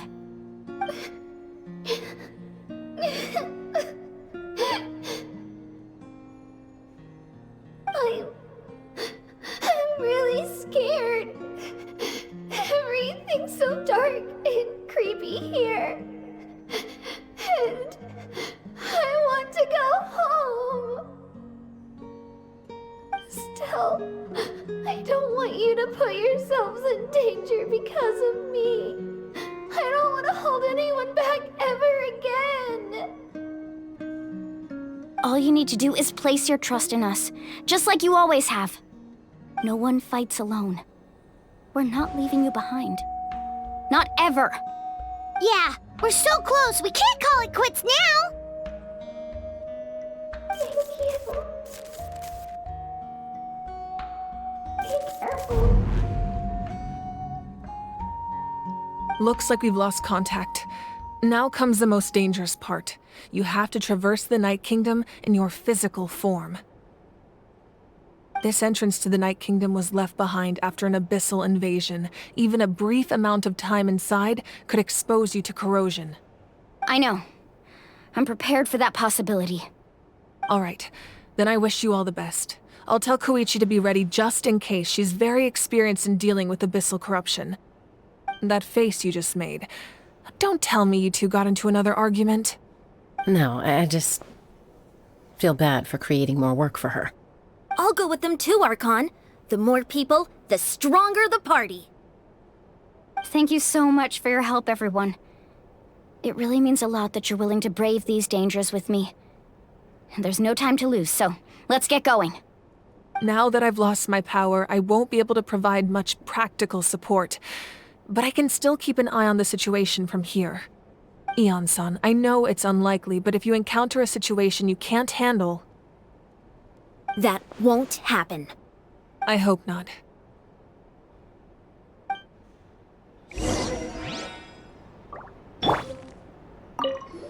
Be careful out there. I'll observe the situation from here.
So we're underneath Natlan right now? It looks nothing like Paimon was imagining. That's because in the distant past, Natlan was home to an incredibly advanced civilization ruled by dragons. Humans only established their own society after the fall of the dragons. So these are Saurian ruins? Wait, you mean like the elemental sovereigns? They had their own advanced civilization? Yes, a really long time ago. Very few records have survived until now, so no one really knows what the devices here are for.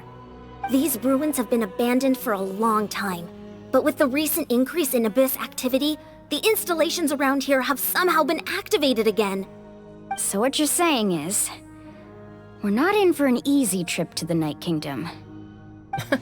No, it's going to be obstacle after obstacle from here on out.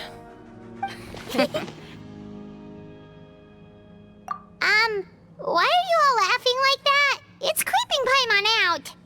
It's the pre-adventure excitement kicking in, right guys? Of course. I'm eager to get started. Then let's go. We won't let anything stand in our way.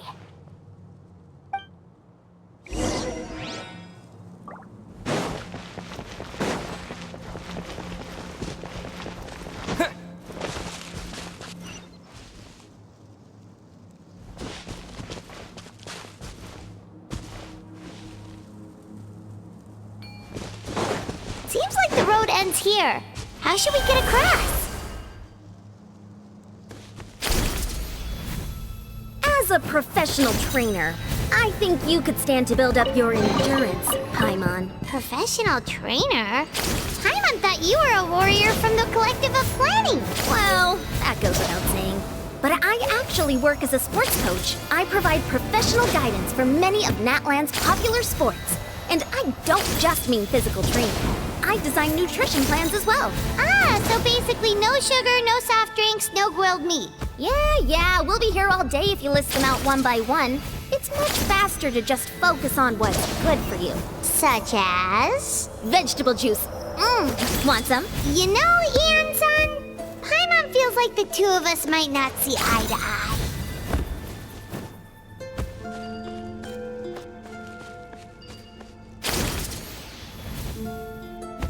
Those guys look familiar.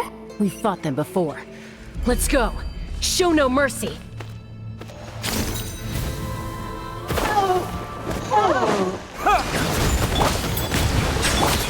One with nature.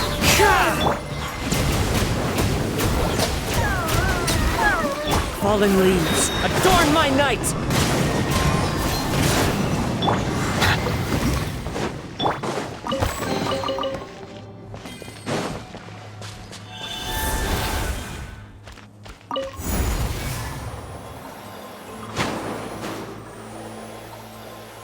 Whoa, the place we need to go seems really high up.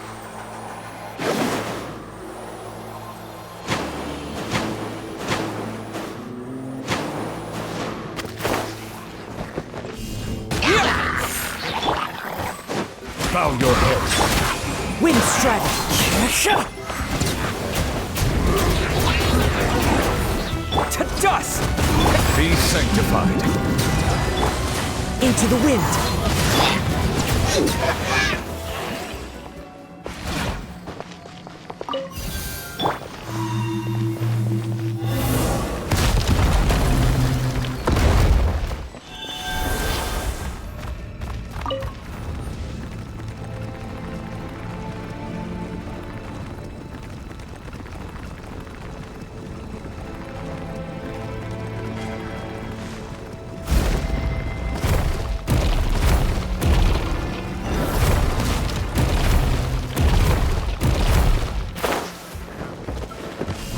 Terra smash!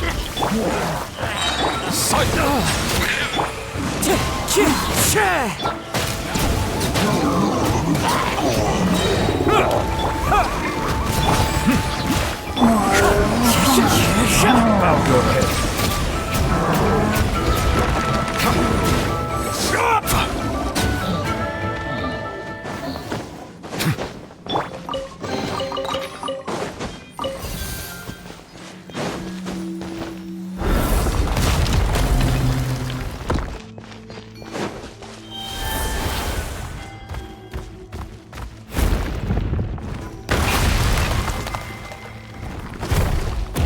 This is the final stretch. We just need to climb up, and we'll be there. Nothing to it. Easy for you to say.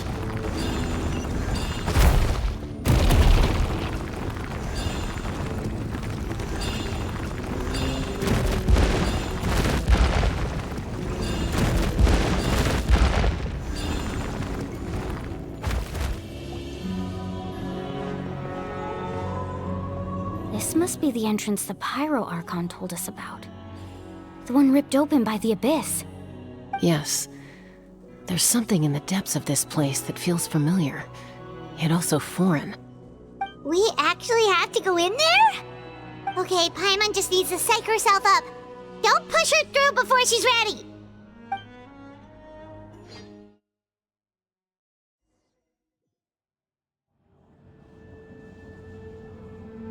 Hey! You don't have to drag Paimon! You're pulling too hard!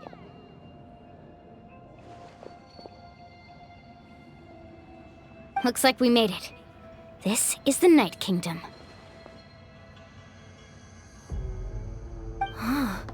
It looks so different from what I imagined in the stories. That overflow of energy is probably what trapped Kachina here in the first place. From this point forward, everything we know about the real world no longer applies. Anything can happen here. Paimon's more worried about how we're gonna make it out. We obviously can't go back the way we came. Do you see that patch of light on the ground? It's shining down from that fissure in the sky. Oh yeah, right in front of us. So that's coming from up there? Oh, it's so high up. Did we really fall that far down? Just like I said, our real-world knowledge doesn't apply here. We fell all this way, yet came out completely unscathed. If this was the real world, we'd have to climb our way back up to the entrance. But here, all we have to do is stand underneath the light and offer a prayer. That's it?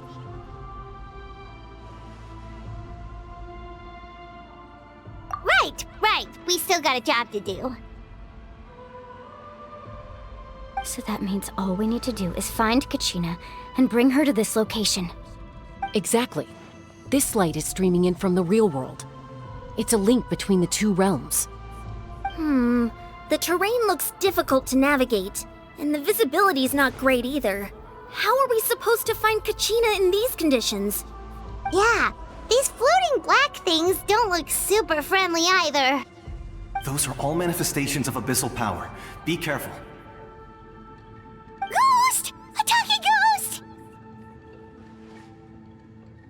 Calm down, I'm here to help. You're the ones who helped Vichama, right? Yes, I'm Vichama's friend, Malko.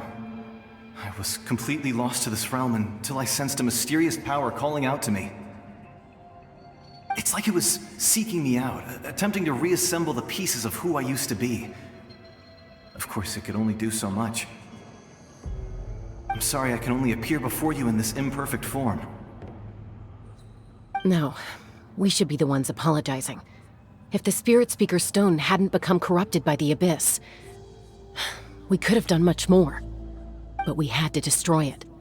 Otherwise, Vichama and his tribe would have been in danger. Of course. Thank you for protecting him.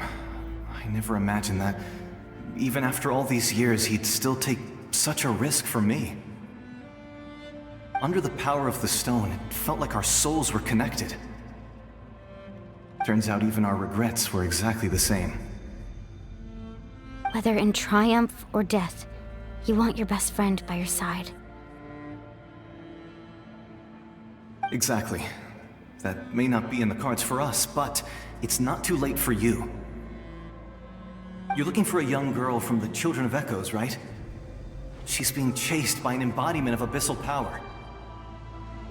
I'd like to help her while I'm still in this form, so follow me. Be careful. This place has been severely corroded by the Abyss. Paimon didn't realize it had gotten this bad. It's like a seething volcano ready to engulf our world at any moment.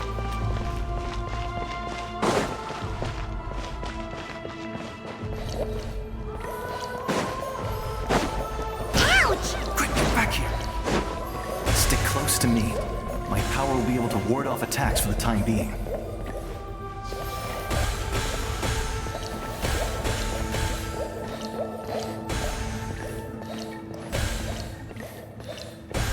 We won't be able to keep this up.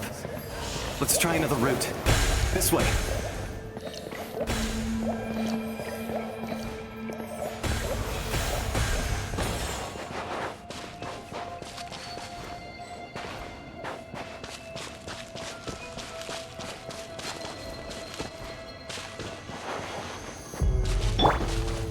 Not good. More monsters. We shouldn't waste our time on them.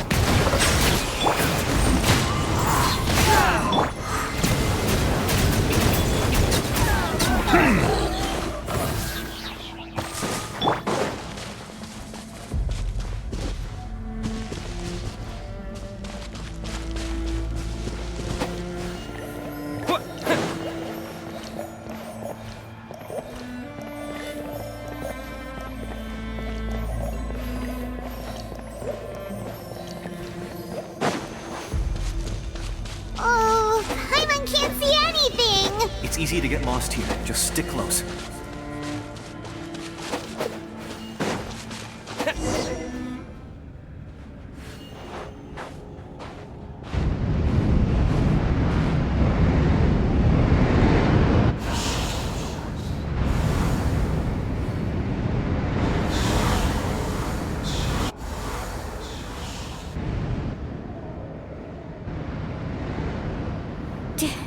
Did you hear that?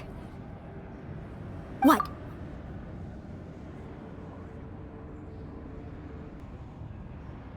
Never mind.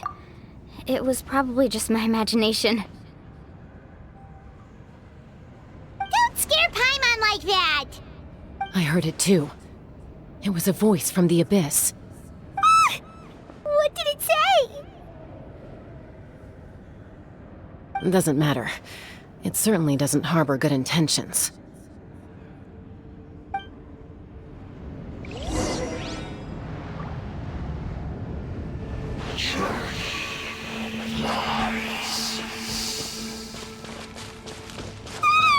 Paimon just heard it too! Let's keep going. Paimon wants to get out of this place!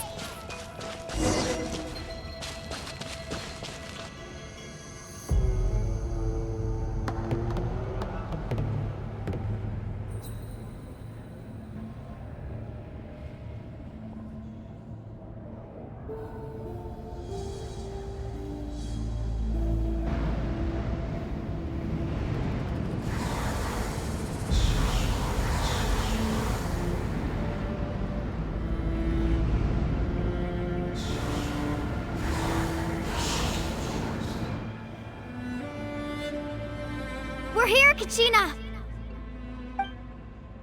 Oh, honey? You made it! Looks like our reunion will have to wait until we take care of these monsters. idea. Let's go! Settle down! Into the wind!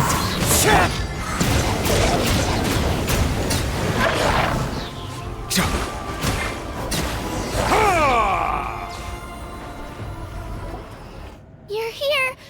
You're finally here! Thank you so much! That monster can appear from anywhere. It almost caught me a bunch of times. The Wyap's power helped keep me hidden, so I just tried to stay out of sight until you got here. Atta girl. You did so well. And most importantly, you weren't hurt. Should we start heading back then? Actually, I have a request. Will you come visit the Wyap with me? I can't exactly put it into words, but something's wrong with the Ode of Resurrection. And I know it has something to do with the contamination from the Abyss. That was the Pyro Archon's theory as well. Everything we've seen here certainly seems to back it up. In the Night Kingdom, there are 6 main totem poles representing the Wyap of each tribe. You can think of them like the body of each Wyap. Additional totem poles, like the ones around here, serve as proxies to which the Wyap can extend their consciousness. There are countless proxies scattered around the Night Kingdom. Through them, the Wyap can extend their consciousness over the entire realm and track down souls no matter where they roam. But if a proxy were to become severely contaminated, then a soul could become lost within the Night Kingdom. Judging by the current situation, I don't think we're dealing with just one contaminated proxy.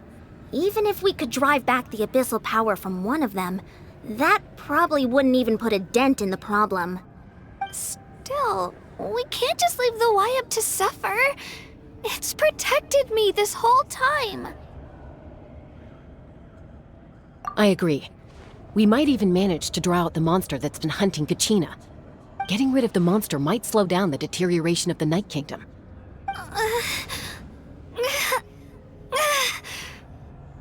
Kachina? What's wrong?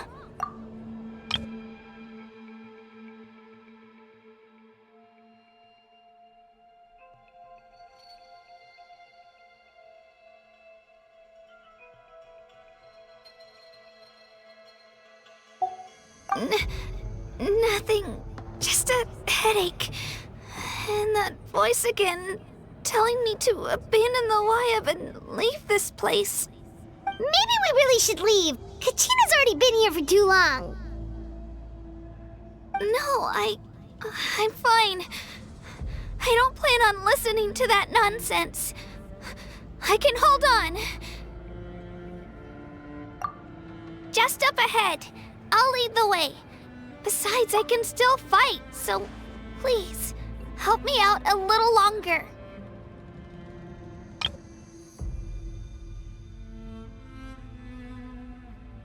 Listen to me, Kachina. We'll come with you, but that's because we want to help the Wyap, not because we have something to prove. You don't have anything to prove either. It's okay if you reach your limit. We'll be there for you. All right. The sooner we get this done, the better. We've already come all this way, so we might as well try to get to the bottom of this. Let's go. This way. I'll stay here and try to stall the Abyss monster. All by yourself? That's too dangerous! It's all right. I may not be as strong as that monster, but I'm definitely more familiar with the area. Besides, I don't have much time left. If you're anything like my friend, I'm sure you're not particularly fond of goodbyes. So go. Achieve your goal, and return to the world where you belong. Thank you for everything. You're a true hero. Thank you. No one fights alone.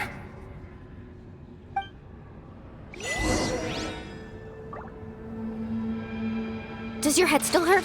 Let me help you walk. I'm fine. You should know I'm made of stronger stuff than that.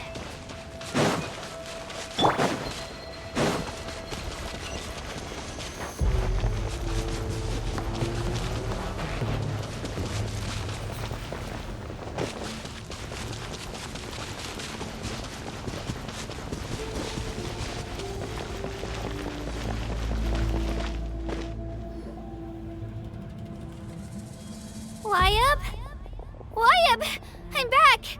My friends and I are here to heal you. Wyab? Can you hear me? Wyab?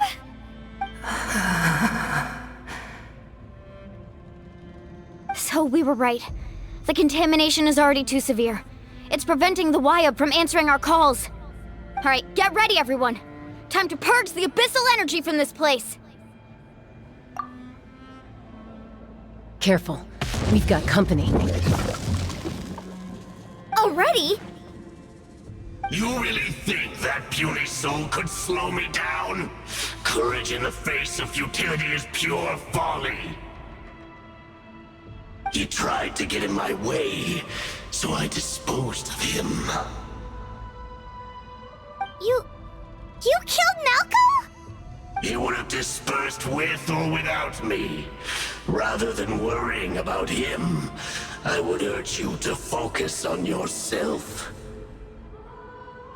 You may have defeated others of my kind in the past, but underestimate me now, and it will be to your peril. No, the power of the Abyss is intoxicating. The destruction it seeks captivates like a masterful work of art. I strive only for the opportunity to see it up close. I thought this naive little girl was an exception, but it turns out humanity is full of lambs willing to offer themselves up to the slaughter. That is the tragedy of your short lives. You understand nothing of all-encompassing power. Ancient names, pride, friendship, all empty ideas invented to give you a false sense of self-worth. They possess no power at all. The Pyro Archon created those grandiose ideals out of pure selfishness. Anything to avoid sharing power. Anything to avoid handing over the primordial gift to ordinary people like you. Don't believe me? Then ask yourself, why is the Pyro Archon strong beyond measure, while you, Kachina, remain so pathetically weak?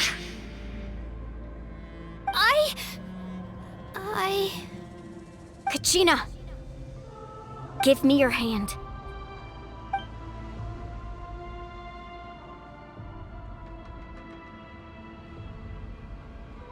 Feel that? I'm right here next to you.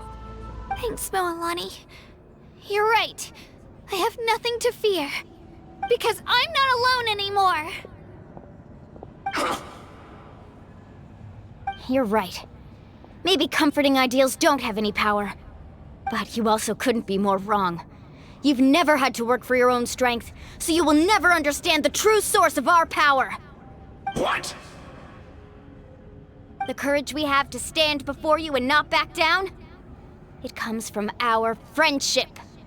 The power lies not in the ideal itself, but in our commitment to upholding that ideal, and in our decision to stand together and fight! Well said! Let's go, Kachina.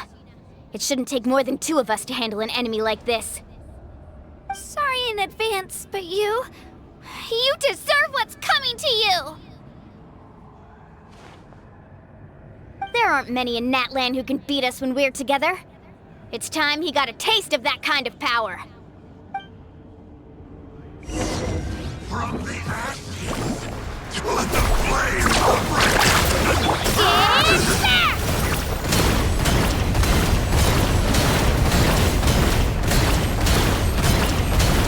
Woohoo! The inferno! The time for my coming! Amazing! Catching at the flame! Oh, right here! A glimpse of the future! Faster! Surf's up! Woohoo! Drilling down!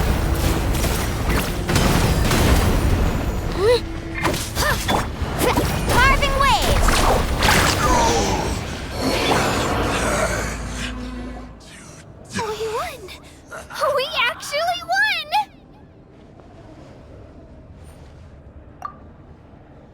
That's what he gets for underestimating you two. Fantastic work, Kachina! Absolutely fantastic! This makes me so unbelievably happy. I'm happy too, Mualani. Together we really are unstoppable!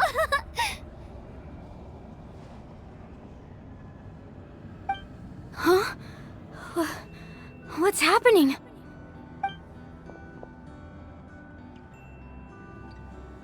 My ancient name is glowing? But I thought I didn't bring it with me! It's probably a projection from the real world. But that doesn't explain why it's glowing all of a sudden. Wait, does that mean you're...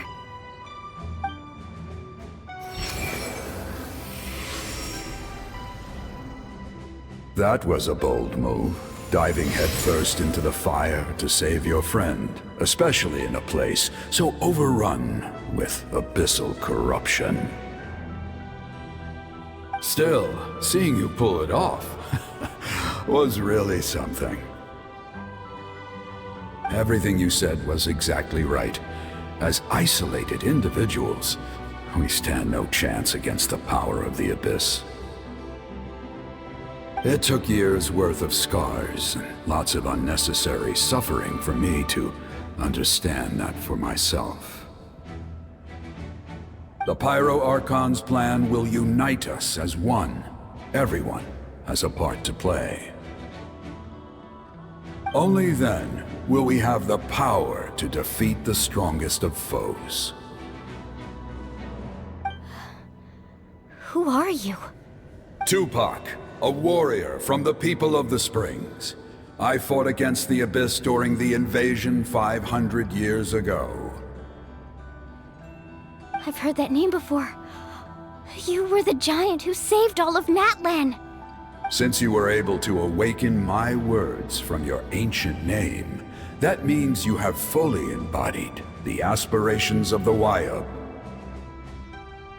Under the name Umoja, you shall unite the tribes and save Natlan from its impending doom. Me?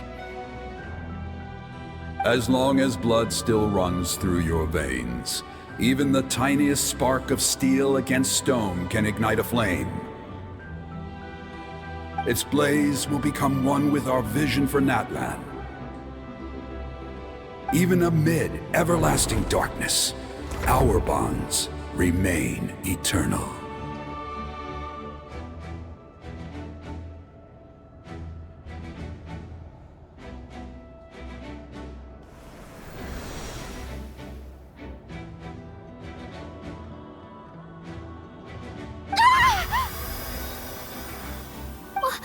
What's wrong, Mualani? So many memories.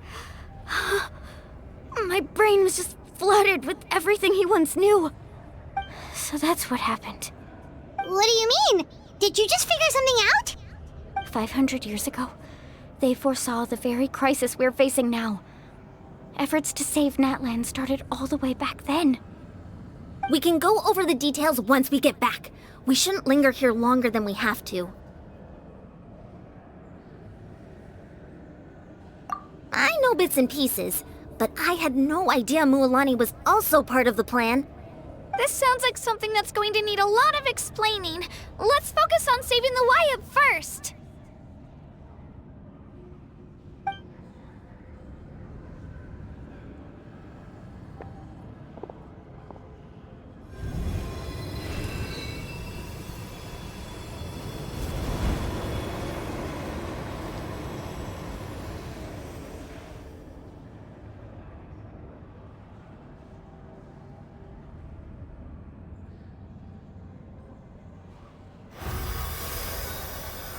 Okay, that should be enough. Wayub? Wayub? Can you hear me?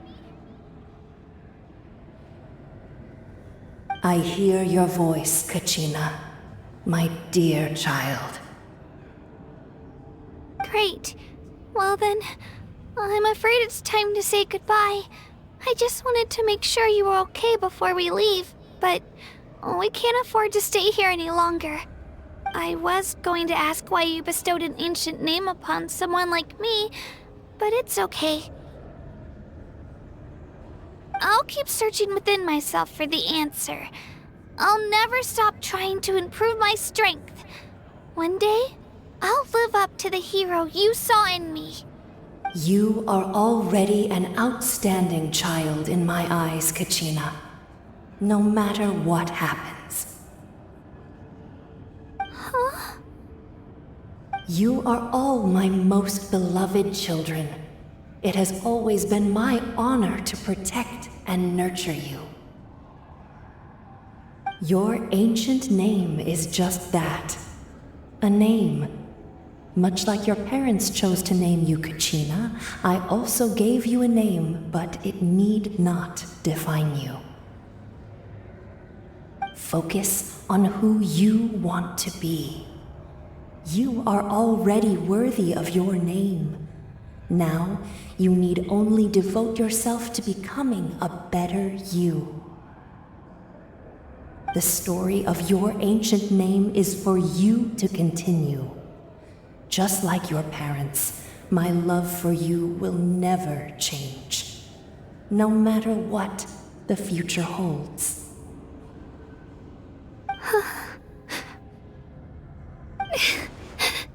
Thank you, Wyatt. It gladdens me to see the Pyro Archon's plan move another step towards completion. But it is time for you to leave this place. The situation here is getting worse. Go now, my children. Save Natlan on behalf of all you hold dear. I know we've never met before, Wyatt, but I just wanted to say thank you for encouraging Kachina. It was exactly what she needed to hear.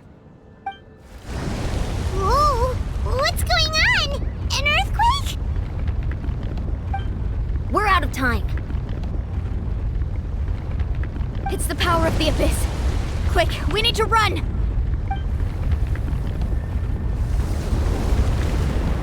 It's a Sealy! The Sealy opened the way for us!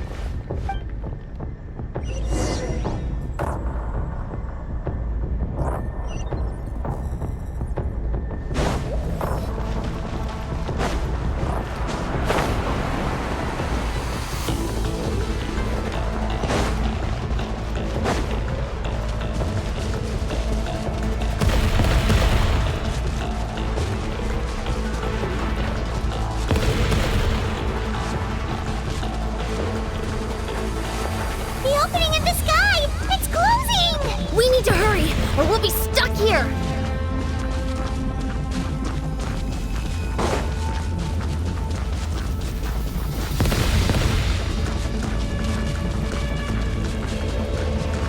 Watch out for the falling rocks!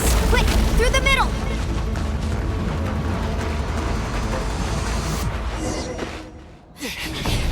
Come on, faster!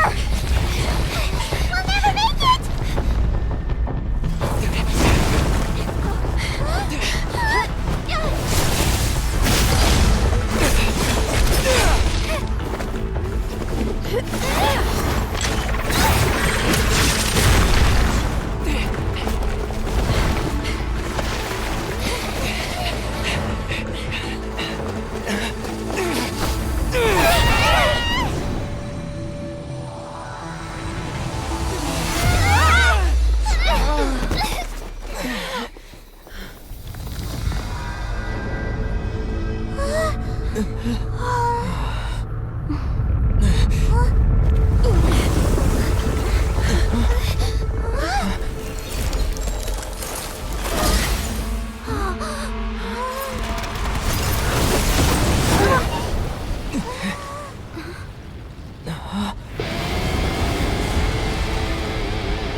You've done well. Now come home.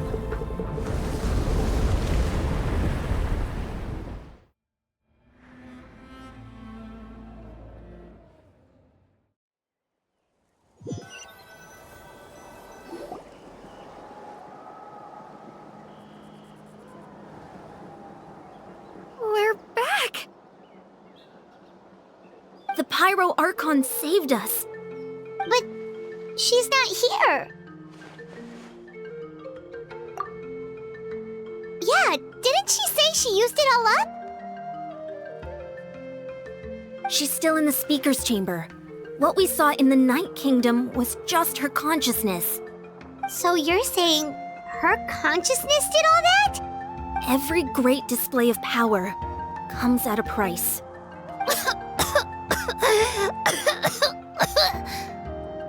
You must feel terrible, Kachina. Just hold on. We'll get you to a doctor soon. Let's get back to the stadium. The Pyro Archon said she'd have a doctor waiting for us. I recommend getting a full checkup, just to make sure no damage gets left behind. Paimon feels okay. What about you, Traveler? Right. You always seem to do pretty well against the Abyss. Let's get going. We need to share what we learned in the Night Kingdom as well.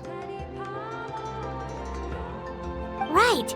The Y-Up mentioned something about the Pyro Archon's plan. What is it exactly? I'll let her explain everything. We're all a part of the plan now.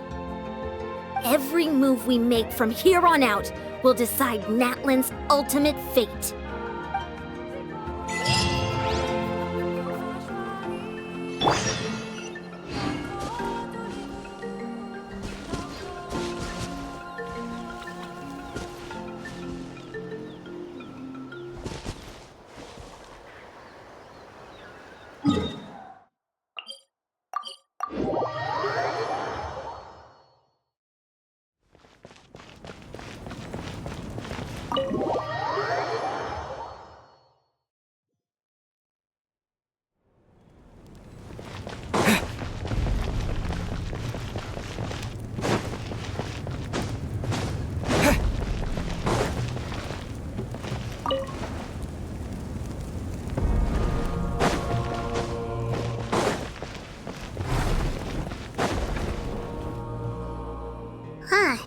There's a lot less stuff here than before. It's good to see you all here in one piece. I know you must have a lot of questions, but let Koichi check you over first. It's best not to let any lingering effects of the Abyss go untreated. Thank goodness you made it back. I came here as soon as the Pyro Archon told me about your plan. Take a seat, everybody. I'll examine you one by one.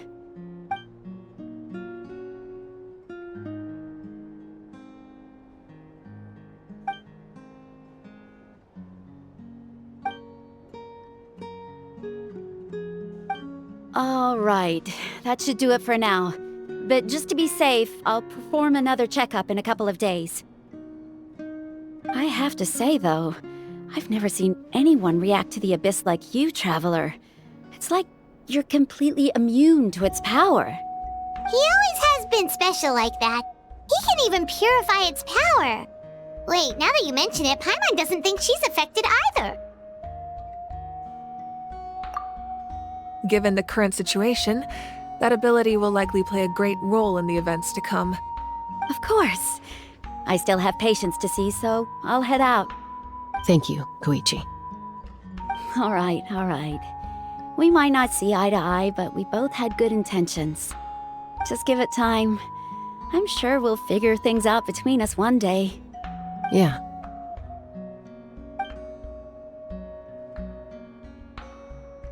All right. There's so much to discuss, I don't even know where to begin. You've seen it for yourselves now. The devastation in the Night Kingdom. I'll get straight to the point.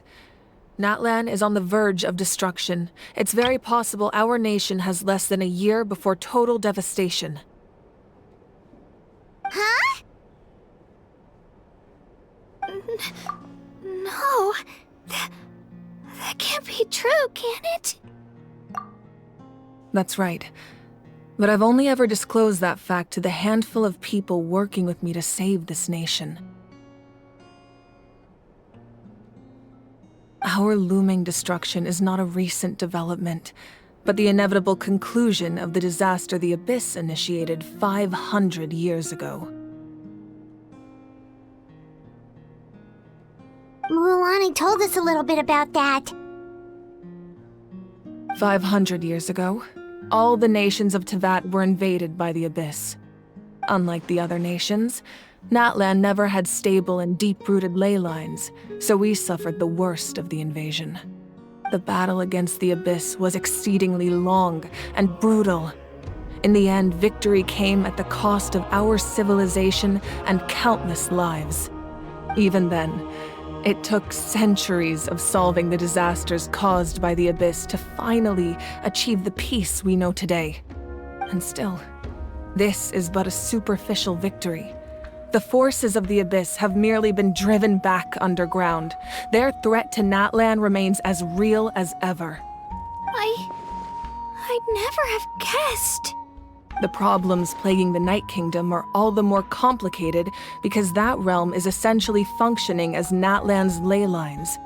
Immediately after the war, our calculations estimated that we would have a maximum of 500 years before the Night Kingdom was completely lost to the Abyss. But at that time, we were a nation of the destitute.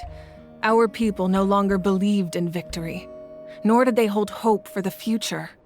Our civilization was dying, our faith crumbling, and the line of power passed down from the Wyab nearly severed.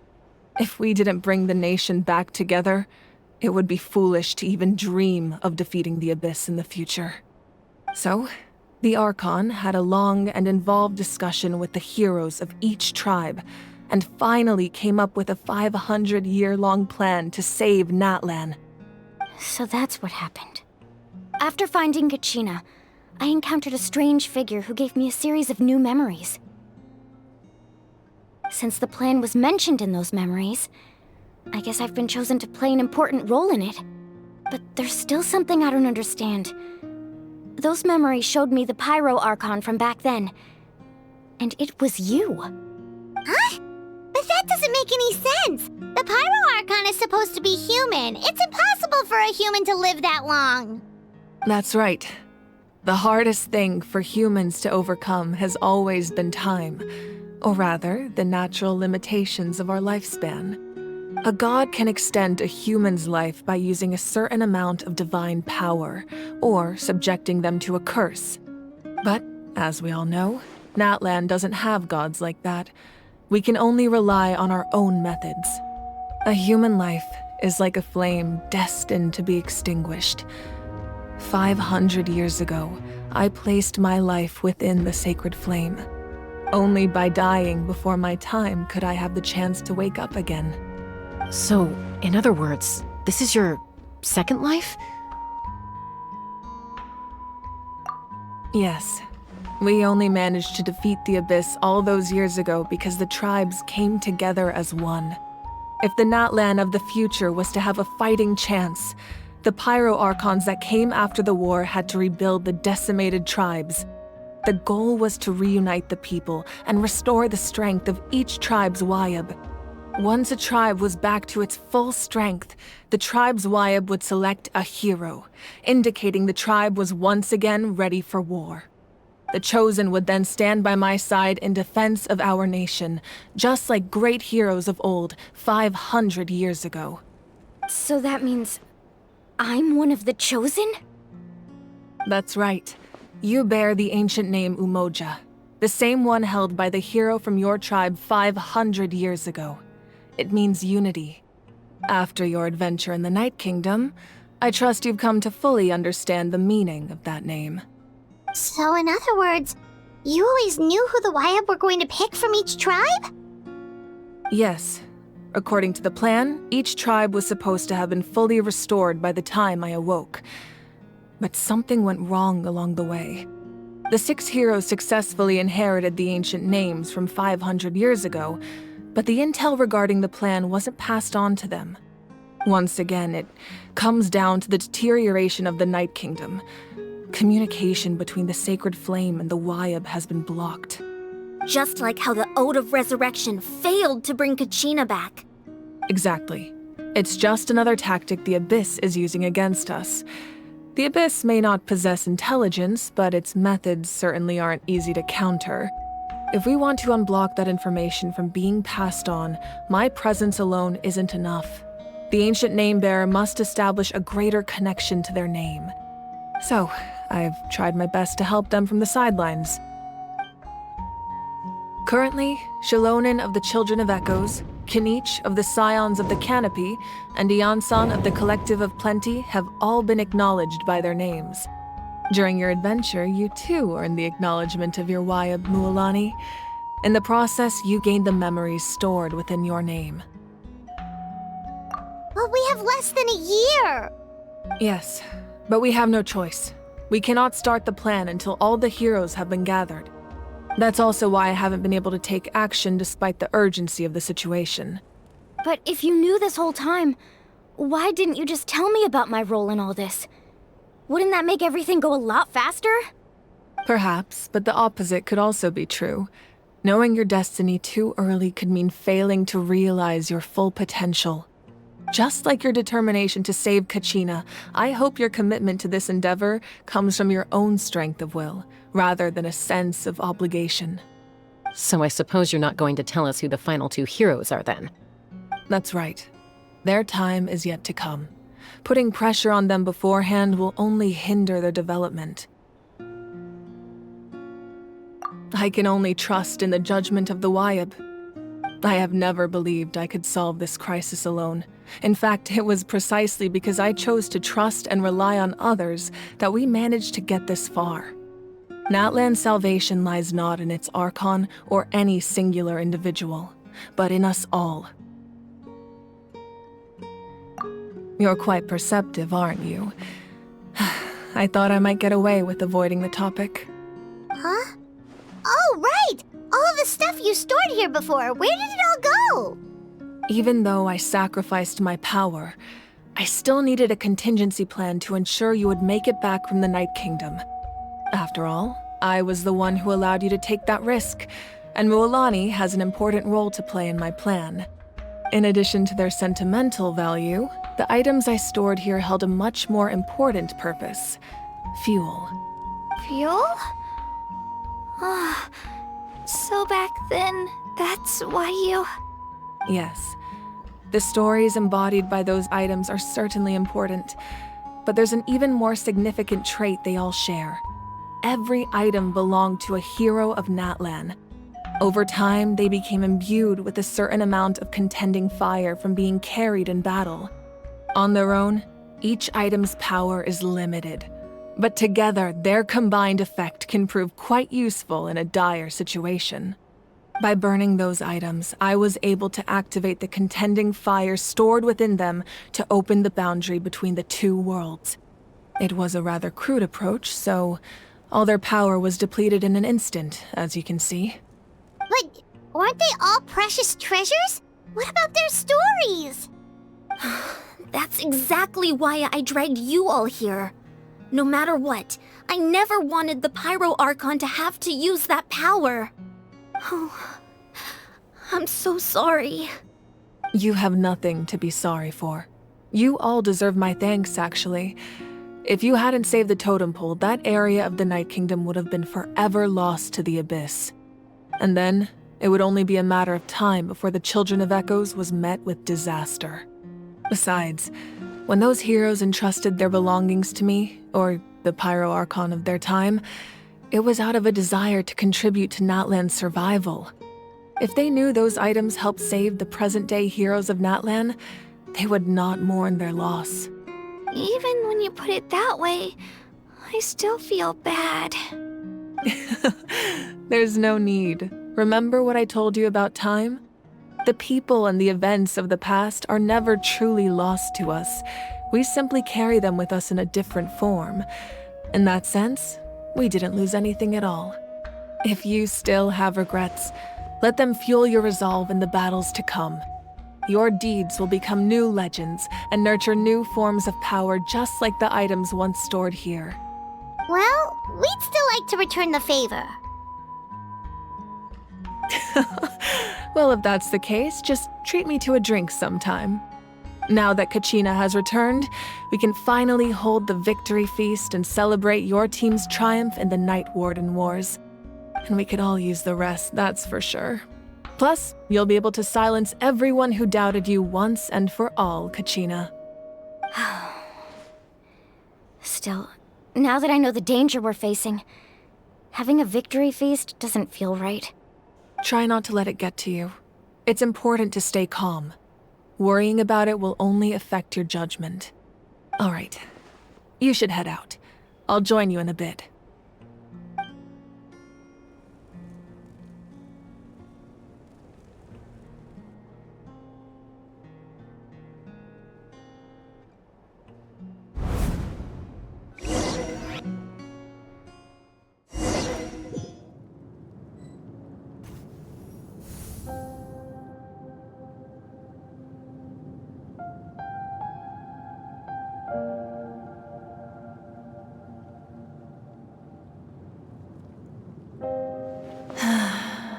When I was young, I used to sit by the hot springs and listen to the stories of warriors from all over Natlan. They attract people from all walks of life. Friends come easy here, no matter what tribe you're from. The people of the springs have never claimed the hot springs as their own private property. They are there to bring all hot spring buddies together. It's been really nice, seeing the children of my tribe get older. It's helped me gradually understand the true value of the springs. I've witnessed their energy, their determination, their absolute passion for life. Even when they cause trouble, I never managed to hold on to my anger for long. It's unbelievable how quickly they worm their way back into my good graces. I'm certain Mualani will become a great warrior when she grows up. She possesses infinite potential. I can see it. One day, when I'm no longer in fighting form, I'll come here and tell stories to all the children, just like those warriors did for me. So, you better get busy, Pyro Archon, or I'll end up running out of stories.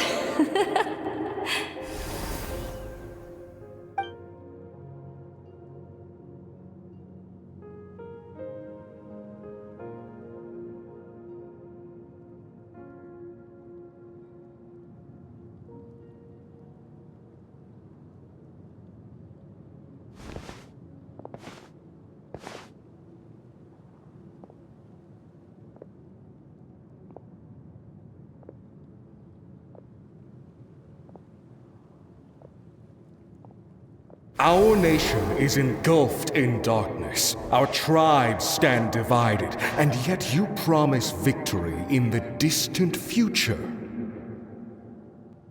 The Abyss is a cunning enemy, one that I faced in battle many times. Were that not the case, I would never understand exercising this degree of caution. My rage will never know absolution. Then my power will no longer aid you in victory.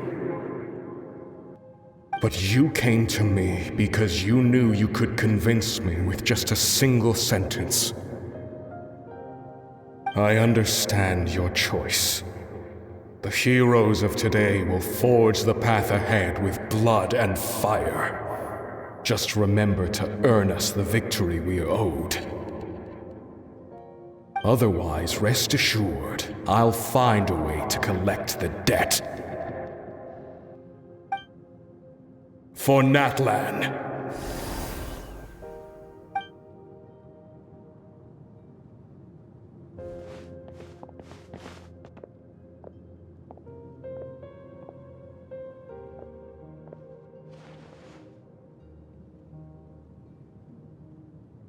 So, you're gonna head 500 years in the future to serve as the Pyro Archon again? But what about the you from right now? You're just gonna die?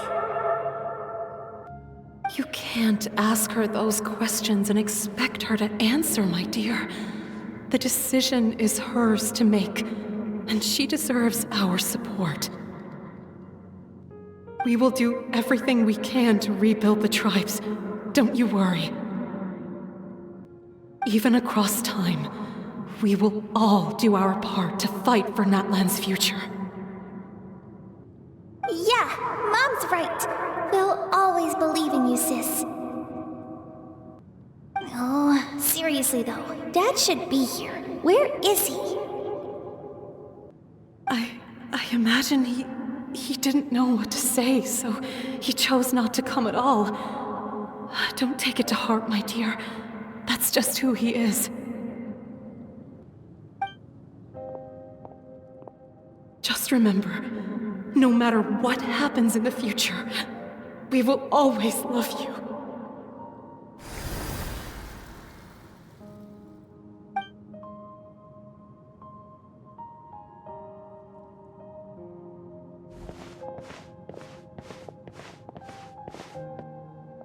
I'll come find you one day. I know I can't live that long, but I'll think of something. There has to be a way for us to meet again one day. If there's an answer out there somewhere, I'm gonna find it. So, don't forget about me.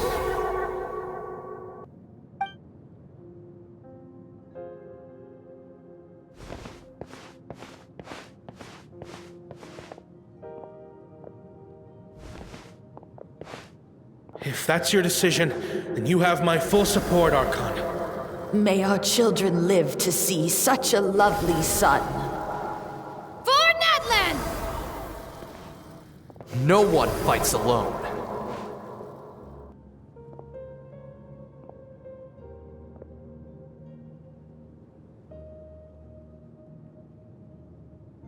The rules are my legacy. They shall grant us the strength to overcome the next tragedy. War forged the 6 tribes, taught us how to fight, instilled in us what it means to love. Who will be the one to bring this to an end?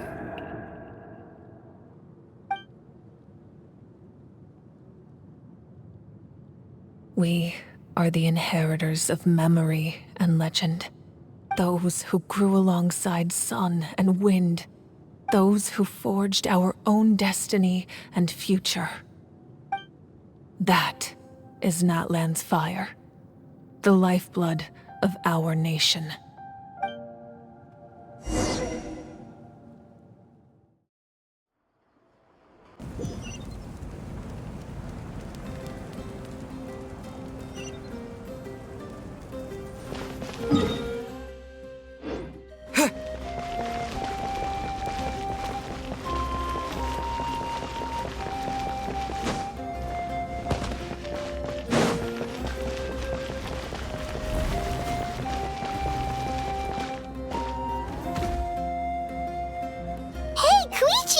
You here for the victory feast too?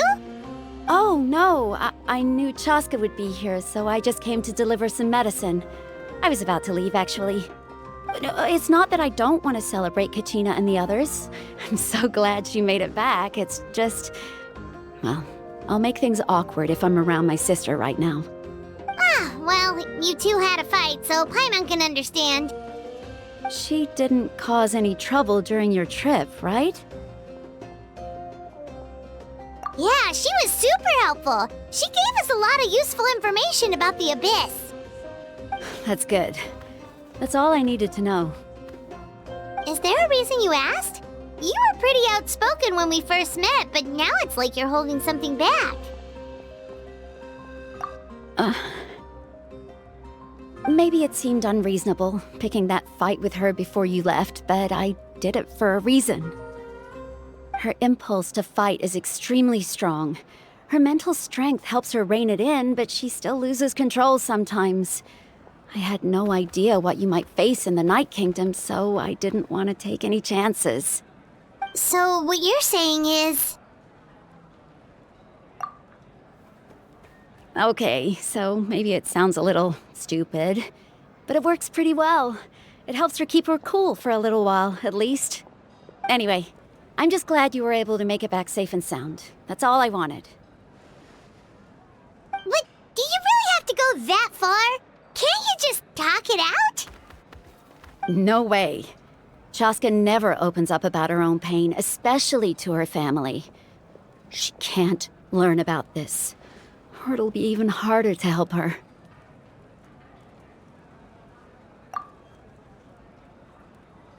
I appreciate the understanding, and don't worry. I'll find a way to help her ease this burden. Anyway, I need to get going. Enjoy the celebration. Oh, and if you ever need a doctor, you know who to find. Huh. Who would have thought there was a deeper reason behind their arguing? In the end, it's all the Abyss's fault. Paimon's had enough of them.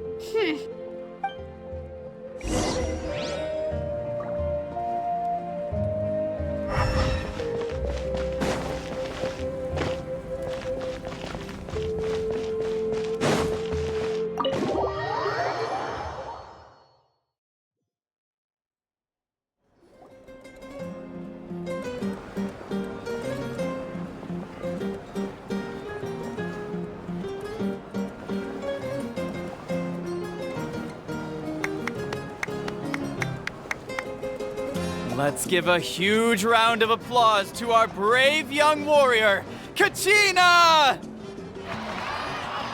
Woohoo! Well done, Kachina. Thank you, everyone. I'm so glad I finally made it. I always knew you could do it. With so much potential at your age, you have a great future ahead of you. You're one to talk. Don't think I didn't know you were the first person to abandon your team. I'll be dealing with you when we get back. I had no choice. My friend invited me. I couldn't just say no. Oh, really? So you weren't just trying to get ahead in the first round? I wasn't, I swear. I just happened to find that bearer injured in the wild, so I stopped to bandage his wounds.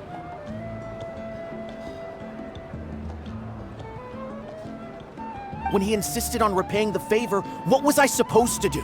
I'm just one person. I figured Kachina would have no trouble replacing me. But the fact of the matter is that after your departure, everyone else started thinking about swapping teams too. I'm really sorry, Kachina. It was wrong of us to abandon you like that. It's amazing that you still made it all the way through to the Night Warden Wars. That's the highest honor. So, what about you guys? Did you make it far? Our team captain drank too much the night before the competition and turned up late to the stadium on the day. We got disqualified.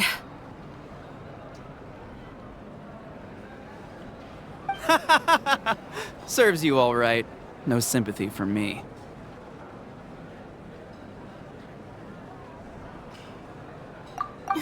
All right. There's no need to be like that, Uncle Pakal. Dear friends, I'd like to say a few words. Firstly, I'm grateful to my friends and our great Archon for helping to bring me back. This traveler and his companion Paimon are some of the strongest people I've ever met. If they were allowed to participate in the pilgrimage, I have no doubt that they'd win the whole thing. They've agreed to let me learn from them. With their help, I believe I can become even stronger still. And let's not forget my good friends, Moalani, Chaska, Kanich, and Dayan-san.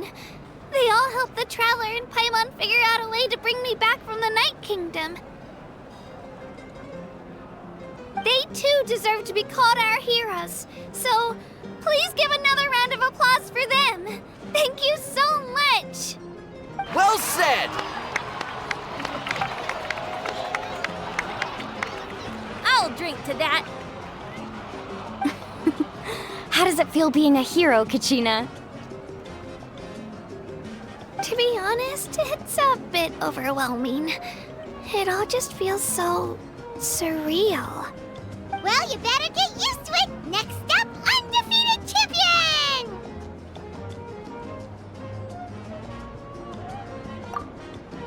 Hey, please don't make fun of me.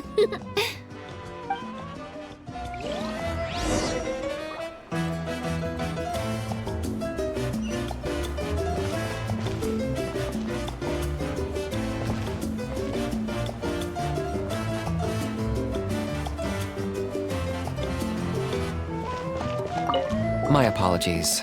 I knew more than I let on. Everything comes at a price, and most heroes aren't people who set out to become a hero. If you cling too tightly to your goal, you end up losing things that are far more precious. But in any case, we're now on the same page. I wonder how long before the two final heroes appear. From the Flower Feather Clan and the Masters of the Night Wind. My apologies. I knew more than I let on.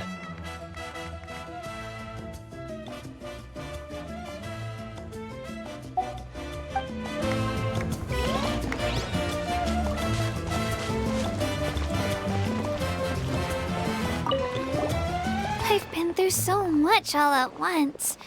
Everything still kind of feels like a dream. Are you still feeling unwell?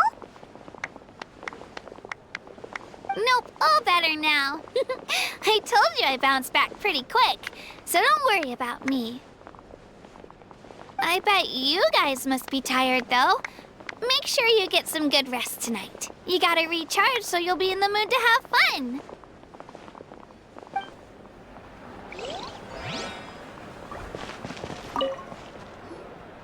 Now, at previous victory feasts, you'd always find me in the crowd singing and dancing. But after what I found out today, it's too much. I'm still trying to process it. It does feel weird seeing you so out of sorts.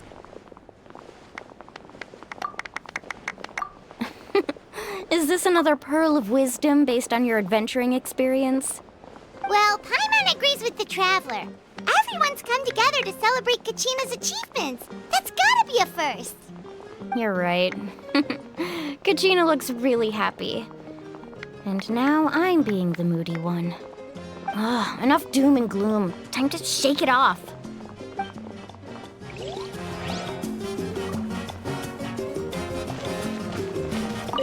It cost us a lot, but we got Kachina back safely, and that's what matters. There'll be even tougher challenges coming our way in the days ahead, though. We'll have to train harder, make sure we're in peak condition. That includes you, Paimon. I can do a special one-off session to show you the ropes. Interested? No thanks.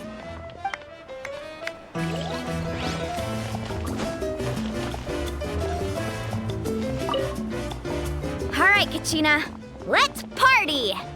I'm a little embarrassed. Don't be. Come on, you're the star of the show today.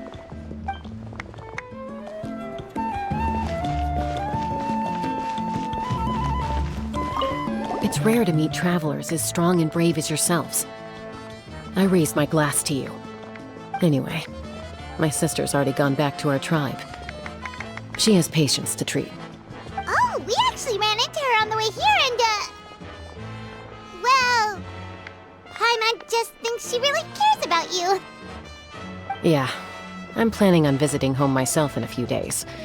To tell her and the rest of the family that they need to be extra careful. I just hope they take it seriously. The Abyss has likely sensed your arrival in Natlan by now. So exercise caution on your adventures as well.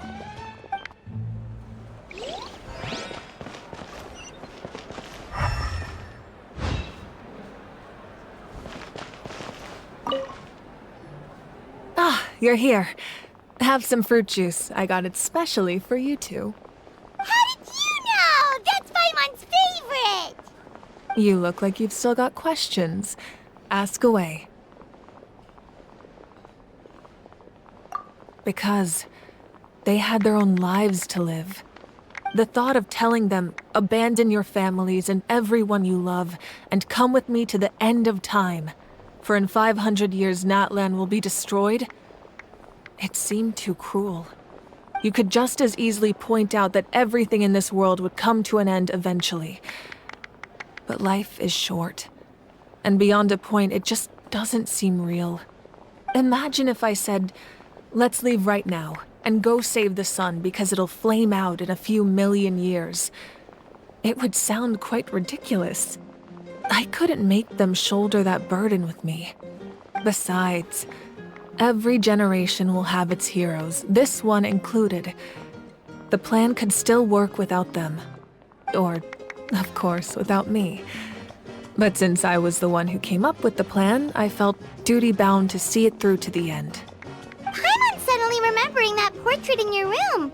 Was that your family from back then? Yes, it was. So when you asked me who my sister grew up to be, the truth is that very little information survives. From what I've been able to piece together, I can conclude with a reasonable degree of confidence that she ended up as an architect and artist. She played an instrumental role in rebuilding the scions of the Canopy tribe, designing and building many houses. But of course, none of her buildings are around anymore. Still, it was an impressive achievement, and I'm very proud of her. You feel loss keenly. It seems to stir up feelings of regret in you. But this is something I have long since come to terms with. This is a war, and there can be no war without loss. I am already far more fortunate than those who lost their lives to the Abyss. The people of Natlan look to me as their Archon, and the weight of their expectations is mine to bear. I must see our fate through to the very end, no matter what I may find there. Yeah, doesn't that mean the way everything ends has already been written, including your plan? I suppose, but so what? Don't forget, time takes many forms. The past, present, and future coexist, and all are equally important. Even if the future ends in destruction, there's still no reason to give up on the here and now. And it's precisely because we humans cannot know our fate that we will never give up on our struggle. This is a pivotal moment. We are still 2 heroes short. Well, 3 to be precise. There's one further hero who I'm hoping to get on my side, whatever it takes. Your resistance to the corrupting power of the Abyss is truly remarkable. It would easily make you an all-important figure in the upcoming battle. If you agree to join us, you will not only gain my full support in your journey, but I will also forge a brand new ancient name for you. Ancient names can be forged? They can. Several strict conditions must be met, but if they couldn't be forged at all, then the number of them in circulation would have long dwindled to 0. Possessing an ancient name would mean that your adventures in Natlan are recorded in full. Your stories would be remembered by our people for all the years to come. The Ode of Resurrection may have temporarily lost its power, but still, take this as my personal guarantee that I shall never let you fall. Just like in the Night Kingdom, I will be there for you. That is a promise I will fulfill at all costs. This nation always honors its heroes. Yeah, we can't just ignore the situation here. Wonderful. Then I'll reach out to Shilonen right away. She's the one who will forge the name. We've never forged an ancient name for an Outlander before, but I trust she'll find a way.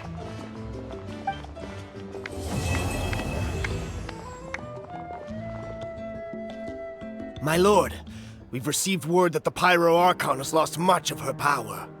Although your injury complicates things, this is most certainly the opportune time to seize the Gnosis. Victory and defeat are rules, not outcomes. I have never taken advantage of an opponent in a time of weakness, and I don't intend to start now. As for you, I must confess, I did not expect that little trick of yours to save the day. No matter how dense the fog, as long as the sun remains, we cannot turn day into night. She could have dispelled it. She simply chose not to. You don't have much time, and you're injured on top of that. What do you plan to do next? I'm beginning to see just how useful you may turn out to be. You heard something from here, didn't you?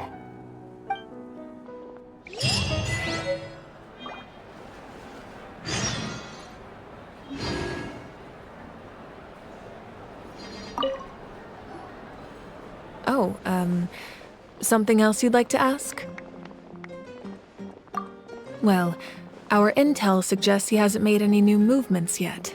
Although Kenichi's investigation helped us confirm that he's being aided by someone from the Masters of the Nightwind. I'm getting closer to narrowing down who that may be, but it's still unclear whether this person aided the captain out of willingness or coercion. If you learn anything about this during your adventures, please let me know. Oh, something else you'd like to ask? The Abyss is the most formidable enemy in all of Teyvat. In the beginning, it took failure and tragedy to even begin to learn how to fight back. All of the methods you've seen in other nations were developed based on experience and insight passed down over generations. We know them to work, but few of us actually understand why. It's the same for the method we use here in Natlan. Ever since ancient times, elemental energy has been one of our most reliable weapons against the Abyss. As for the principles behind it, I'm afraid you might have to seek answers from someone older than the position of Pyro Archon itself. Oh, something else you'd like to ask? That also comes down to the long-standing effects of the Abyss. Our people's survival is inextricably tied to the Wyab, but their power has its limits. They cannot offer our people the same degree of protection outside our borders. In fact, people who do decide to leave often suffer from memory loss and emotional issues. Everyone in Natlan understands this. That's why our people never leave without a good cause. Even if someone is left with no choice, the chief of their tribe must seek approval with the Wyab to grant them leave. And the Wyab have always been very strict about granting that approval, since extending protection beyond our borders means consuming power reserved for our fight against the Abyss. Still, there's no need to worry. The Wyab extend their protection to all within Natlan, including visitors from afar. Oh, something else you'd like to ask?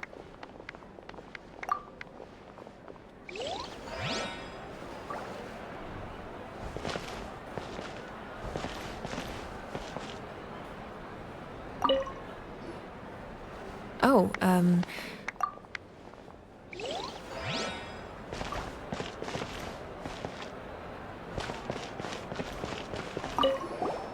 It cost us a... There'll be even... That includes...